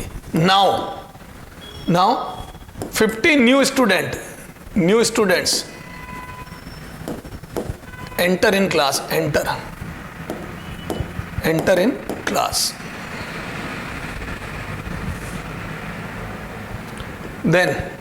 then new sound level will be अब नया साउंड लेवल कितना होगा? ठीक साहब, इधर देख सॉल्यूशन में। क्या मैं बोल दूं बच्चे डबल हो गए? पहले 50 स्टूडेंट थे, अब 100 हो गए, 50 नए आ गए, मतलब 100 हो गए। तो बोल दूं पहले साउंड लेवल बीटा 1, तो मैं बोल दूं 70 dB is equal to 10 log base 10, है ना। मानो हर बच्चा आई साउंड एमिट करता था, तो या चलो पहले 50 बच्चे आई साउंड एमिट कर रहे थे, तो ये अब नया साउंड लेवल बीटा, या चलो दोनों साउंड लेवल, ये नया साउंड लेवल माइनस पुराना साउंड लेवल बराबर 10 log base 10 I2 upon I1। अरे नई साउंड की इंटेंसिटी अपन पुरानी। अच्छा बच्चे डबल हो गए तो साउंड की इंटेंसिटी डबल हो जाएगी, क्योंकि हर बच्चे की इंटेंसिटी एडअप होगी। तो मैं बोल दूं नई साउंड की इंटेंसिटी 2i होगी, अगर पहले आई थी तो पहले से डबल इंटेंसिटी हो गई, क्योंकि बच्चों की संख्या डबल हो गई। ठीक साहब, तो ये कट गया। और मैं बोल दूं साउंड लेवल या इंटेंसिटी डबल हो गई, तो साउंड लेवल कितना बढ़ जाएगा बोलो? तो जैसे इंटेंसिटी डबल होती है साउंड लेवल 3 dB बढ़ जाता है। ये सोल्व कर दो 3 dB आएगा। तो यहां से मैं बोल दूं पुरानी साउंड की इंटेंसिटी में 3 ऐड हो जाएगा, तो पहले साउंड की साउंड लेवल में तो 70 dB plus 3 dB, and this is equal to 73 dB is equal to 73 dB। तो new sound level would be 73 dB। Okay, तो new sound level would be 73 dB। तो जैसे ही बच्चे डबल हुए sound level will be increase by 3। Sir समझ में आ गई? तो साउंड लेवल 3 से इंक्रीज हो जाए। हाँ बेटा, अब अपन बात करते हैं इको ऑफ साउंड की, है ना। इको, तो reflected sound is called echo. याद है अपन बहुत बड़े बड़े हिल स्टेशन पे जब घूमने जाते हैं तो वहां पे खड़े होकर चिल्लाते हैं ओए ओए ओए ओए ओए ओए, ऐसी याद है इको आती है। सर हम ओए नहीं चिल्लाते हैं। अरे तुम जो भी चिल्लाते हो याद है इको आती है पीछे से। तो reflected sound is called echo. Sir वो इतनी सारी साउंड क्यों आ रही है? क्योंकि देखो बेटा, आप हिल स्टेशन पे खड़े हो, दूर दूर खूब सारे पहाड़ है, खूब सारे माउंटेन्स है, तो कोई कहां से टकरा के, कोई किसी पेड़ से कहीं से टकरा के, तो अलग अलग डिस्टेंस पे रिफ्लेक्टर्स लगे हुए हैं। तो मैं बोल दूं कोई साउंड कहीं से रिफ्लेक्ट होकर आ रही है, कोई कहीं से रिफ्लेक्ट होकर आ रही है। तो जब जो साउंड रिफ्लेक्ट होकर आ रही है, जो पहले पहुंच रही है उसकी आवाज पहले, फिर धीरे धीरे, और जो बाद में आ रही है वो थोड़ी धीरे भी सुनाई देती है, क्योंकि वो बहुत दूर से आ रही है, तो उसमें एनर्जी लॉस भी ज्यादा हो गया। तो देखो ऐसे आवाज आती है। तुमने जोर से चिल्लाया ओए, तो ये पहला वाला तो अपने कान में ओए तेज आ गया, क्योंकि डायरेक्ट साउंड आई। फिर देखो ओए ओए ओए ओए ओए ओए ओए, तो मैं बोल दूं जैसे जैसे बाद में आती साउंड वो कम इंटेंसिटी वाली होती जाती। क्यों? क्योंकि उसकी इंटेंसिटी रिड्यूस होती जाती, क्योंकि बहुत ज्यादा डिस्टेंस ट्रेवल करके आई है वो। सर समझ में आ गया? ठीक है साहब। Human ear can distinguish two sound. अब देखो इको कब सुन पाएंगे हम? यहां पे चिल्ला रहे हैं, अपन रूम में चिल्लाते तब तो इको सुनाई नहीं देता, वहीं सुनाई देता है। उसका रीजन कब इको सुनाई देगा? ह्यूमन ईयर जो होता है बेटा, तुम बायोलॉजी के मेरे से ज्यादा समझते हो, तो वो दो साउंड के बीच में अगर 0.1 का डिफरेंस होता है, एटलीस्ट 0.1 सेकेंड, तो ही वो दो साउंड को डिस्टिंग्विश या अलग अलग सेपरेटली सुन पाता है। तो देखो एक साउंड मेरे कान में गिरी, उसके बाद दूसरी साउंड कम से कम 0.1 सेकेंड बाद आनी चाहिए, क्योंकि पहली साउंड का मेरे कान पर इफेक्ट 0.1 सेकेंड के लिए रहता है। तो दो साउंड वेव के बीच में एटलीस्ट 0.1 सेकेंड का डिफरेंस होना चाहिए to distinguish, to heard them separately. Yes sir, तो 1/10 सेकेंड का गैप चाहिए। This is important. कई बार क्या होता है, जनरल साइंस की बुक में लिखा होता है कि कितनी दूरी पर ऑब्स्ट्रगल, कितनी दूरी पर रिफ्लेक्टर हो, मिनिमम कितनी दूरी पर रिफ्लेक्टर हो कि we can heard echo of sound. तो minimum distance of any obstacle और any reflector so that we can heard our echo या इको ऑफ अवर साउंड। तो लिखा होता है आंसर, किसी किताब में 16 मीटर लिखा होता है, तो किसी किताब में minimum distance for echo is 16 metre लिखा होता है, किसी किताब में 17 मीटर लिखा होता है, किसी में 16.5 मीटर लिखा होता है। यह सब बेटा गलत बात है। सर क्यों गलत बात है? कारण बताता हूं। इको सुनाई दे, इसके लिए रिफ्लेक्टर मिनिमम कितनी दूरी पर होना चाहिए, डिपेंड करता है साउंड की स्पीड पे, और साउंड की स्पीड अलग अलग तरीके से वेरी करती है, अलग अलग मीडियम में वेरी करती है, अलग अलग टेम्परेचर पे वेरी करती है। सारी बात बता दी मैंने, चला जाओ। तो सर फिर क्या करें, बताता हूं। Hence to hear echo of reflected sound, to hear echo reflected sound, to hear echo reflected sound should reach at our ear after at least 0.1 second। मुद्दे की बात यह है, अगर आप अपनी साउंड का इको सुनना चाहते हो तो एक तो डायरेक्ट सुन लो, और इको सुनने के लिए आपका जो रिफ्लेक्टर है वो इतना दूर हो, कम से कम इतना दूर हो कि साउंड कम से कम 0.1 सेकेंड बाद आए। इससे लेट आएगी तो और अच्छा है। ओए ओए ओए ओए, जो लेट आ रही है उनमें दिक्कत नहीं है। पहला इको जो सुना मतलब कम से कम 0.1 सेकेंड की डिस्टेंस हो, ठीक है सर, तो 0.1 सेकेंड, तो मुद्दे की बात है 0.1 सेकेंड। अब देखो, क्या मैं बोल दूं मैं यहां खड़ा हूं और रिफ्लेक्टर मेरे से इतना दूर है और मुझे ये दूरी निकालनी है डी, तो क्या मैं बोल दूं साउंड डी जाएगी और डी आएगी? साउंड का जाना प्लस आना दोनों होगा, तो साउंड डी डिस्टेंस जाएगी और डी डिस्टेंस आएगी। तो क्या मैं बोल दूं sound total 2D distance travel करेगी? डी जाना प्लस डी आना, तो टोटल 2D डिस्टेंस चलेगी। अरे बोल, तो डी जाना और डी आना तो 2D। मैं चाहता हूं ये लेट हो जाए 0.1 सेकेंड, तो क्या मैं बोल दूं कि 2D चलने में वो 0.1 का टाइम लगा है, इट शुड बी 0.1।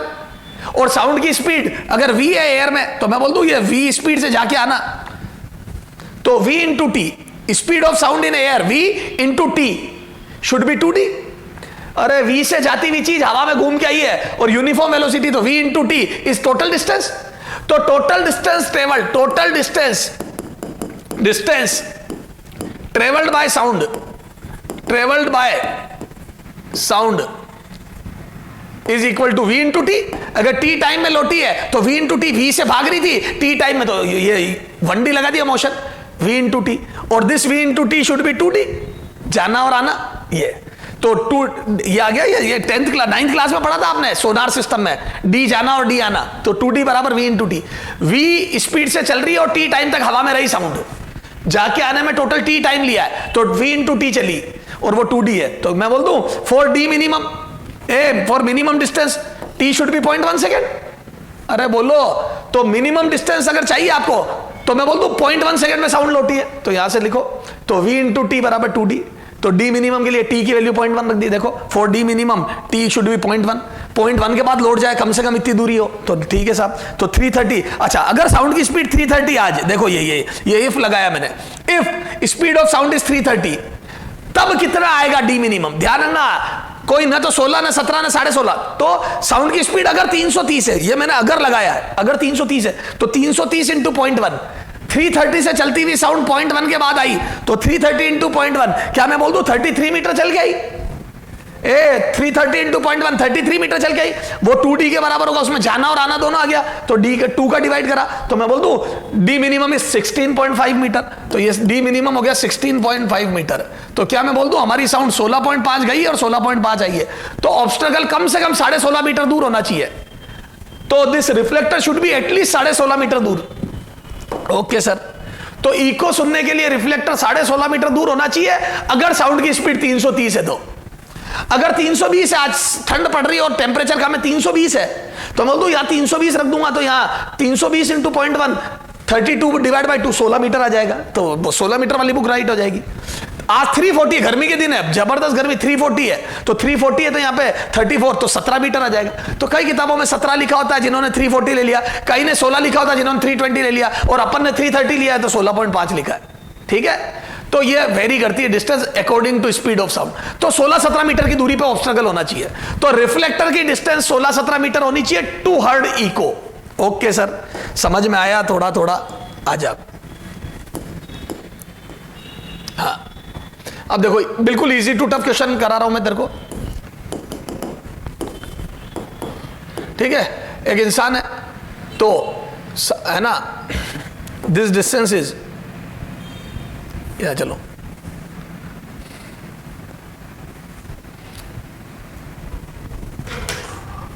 क्वेश्चन लिखो, if speed of sound in air is v equal to 340 metre per, या चलो 320 मीटर पर सेकेंड, थोड़ा कैलकुलेशन आसान कर, 320 मीटर पर second, and a person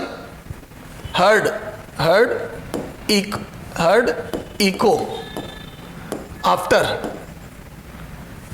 after 4 second and 7 second, 4 second and 6 second, then find out 6 second, heard successive echo after 4 second and 6 second, then find out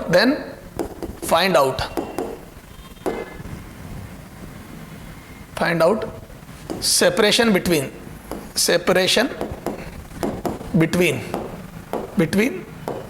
reflector, ठीक है। पहला, if both reflector, if person is in between reflector, between reflector, इन दोनों reflector के बीच में खड़ा है। Second, if both reflector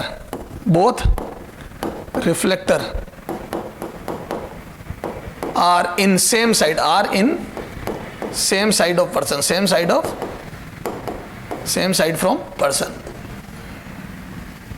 ठीक है, उस आदमी से दोनों सेम साइड में। सर कुछ समझ में नहीं आया, इधर देख, दो केस दिए हैं, कारण बताता हूं।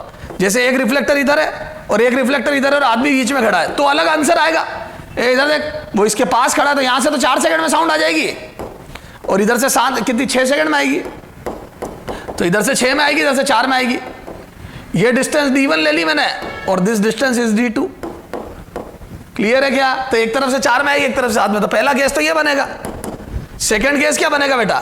तो दोनों रिफ्लेक्टर एक तरफ है, ये है ना, ये मतलब स्ट्रेट लाइन में, ठीक है, तीनों स्ट्रेट लाइन में, तो ये यहां से d1, अरे यहां 6 से 4 में इससे आ जाएगी, और पीछे वाले से 6 में आ जाएगी, ये 6 में, ये हो जाएगा d1, ठीक है, और ये हो जाएगा d2। तो पहला रिफ्लेक्टर d1 दूर है, दूसरा d2 दूर है। चलो साहब ठीक है, तो क्या यहां से मैं बोल दूं क्या, फर्स्ट पार्ट, तो इन 4 सेकेंड है ना, तो जो साउंड आ रही, तो 2d1 is equal to v into 4 v into t1, तो यहां से कितना आ जाएगा 2d1, या d1 बराबर v कितना है 320 इंटू 4 डिवाइड बाई 2, तो मतलब 640 आ गया, 640 मीटर। तो पहला रिफ्लेक्टर 640 मीटर दूर है, जहां से 4 सेकंड में टकरा गया वो 640 मीटर दूर है, तो d1 की वैल्यू 640 आ गई। d2 तो है ना, आफ्टर है ना, इन 6 सेकेंड, तो जो 6 सेकेंड में आई, तो मैं बोल दूं 2d2, तो वो कितना दूर है, तो v इंटू t2, तो मैं बोल दूं 320 into 6 divide by 2 is equal to d2, कितना आ जाएगा ये 960 मीटर। तो सेकेंड डिस्टेंस 960 मीटर है, तो पहला जो रिफ्लेक्टर है वो 640 मीटर है, दूसरा 960 मीटर है। तो क्या मैं बोल दूं एक रिफ्लेक्टर इधर है, एक इधर है, तो एक है 640 दूर और एक है 960 दूर, तो टोटल डिस्टेंस कितनी आ जाएगी पहले का आंसर? तो फर्स्ट का आंसर आ जाएगा बेटा d is equal to d1 plus d2, तो ये आ जाएगा 960 प्लस 640 1600 मीटर। तो दोनों रिफ्लेक्टर के बीच की दूरी 1600 मीटर है। कितनी है? 1600 मीटर। तो पहले केस में 1600 मीटर, दोनों ऐड होगा, एक इधर है एक इधर है, क्योंकि आदमी इन बिटवीन खड़ा है, तो पहले का आंसर आ जाएगा 1600 मीटर। ठीक साहब। सेकंड का कितना आ जाएगा? दोनों रिफ्लेक्टर एक तरफ है, तो आ जाओ। तो सेकंड केस, ये तो फर्स्ट हो गया, सेकंड केस देख, सेकंड केस तो मैं बोल दूं भैया जी आप दोनों एक तरफ हो, तो ये देख सेकंड केस में, तो ये आ जाएगा 640 मीटर और ये आ जाएगा 960 मीटर। तो मैं बोल दूं ये कितना आ जाएगा बोलो? तो दिस सेपरेशन d बराबर d2 माइनस d1, तो ये आ जाएगा 960 मीटर माइनस 640 मीटर, ये आ जाएगा कितना बेटा?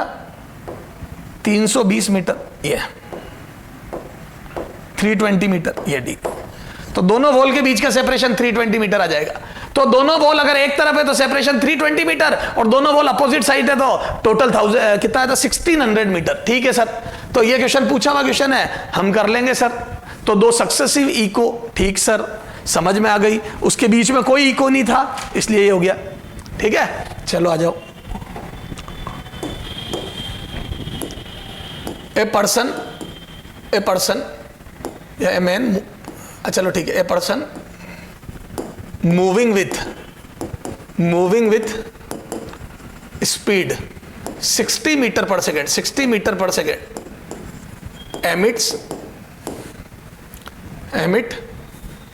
emits sound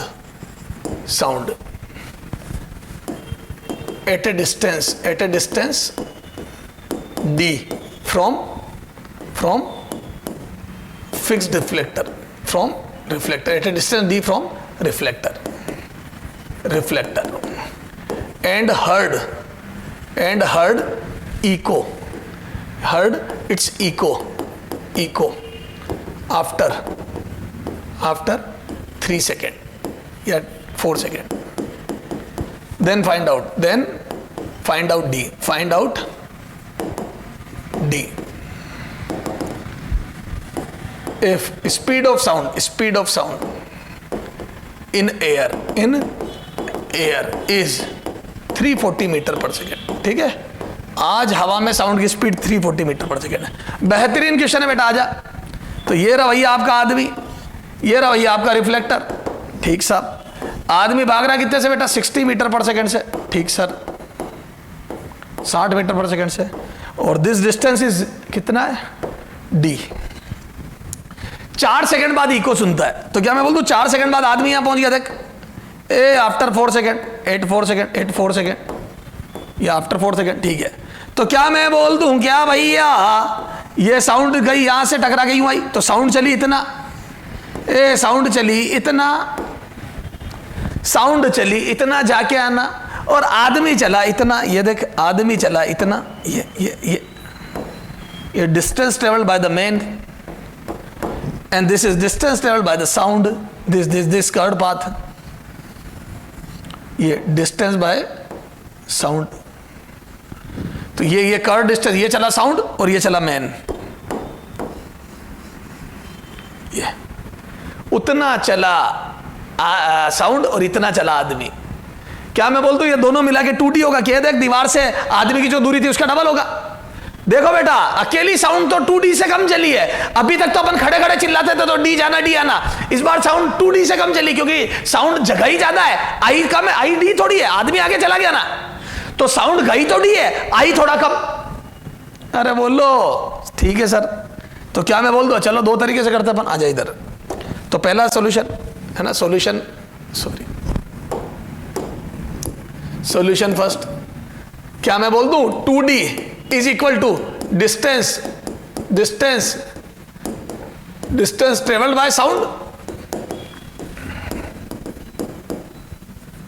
plus distance traveled by man। ठीक साहब, कितना? in 4 सेकेंड। ठीक है साहब, तो ये 2D निकालना है, is equal to distance travelled by the sound, तो मैं बोल दूं V साउंड इंटू 4 सेकेंड। चलो लिखो, साउंड की स्पीड कितनी है? 340 इंटू 4, साउंड इतना चली 4 सेकंड की बात है ना, प्लस आदमी की स्पीड कितनी है बेटा? 60 मीटर पर सेकंड इंटू 4, तो आदमी चल रहा है 60 से, तो 60 इंटू 4, तो आदमी तो चलेगा इतना। ये देखो 60 इंटू 4, ये डी मैन, तो 60 इंटू 4 240 मीटर, और ये कितना चलेगी 4 सेकंड में? तो साउंड कितने से भाग रही है? तो मैं बोल दूं 340 से, तो 340 इंटू 4, तो ये चलेगी 340 इंटू 4। ठीक साहब, तो आ जाएगा ये, आ जाए, तो यहां से कितना आ जाएगा बेटा? 340 इंटू 4 1360 मीटर, प्लस ये 240 मीटर, तो यहां से कितना आ जाएगा बेटा? 1500, ये 1600 मीटर। ठीक है सर, तो ये आ जाएगा 2D। तो टोटल डिस्टेंस 2D जाना और आना मिला के 1600 मीटर, साउंड का जाना आना और आदमी का चलना 1600, तो D बराबर आ जाएगा 800 मीटर। तो आदमी ने 800 मीटर दूर साउंड एमिट करी थी, आदमी ने 800 मीटर साउंड दूर एमिट करी थी। ठीक है, एक और तरीका देखो, क्या?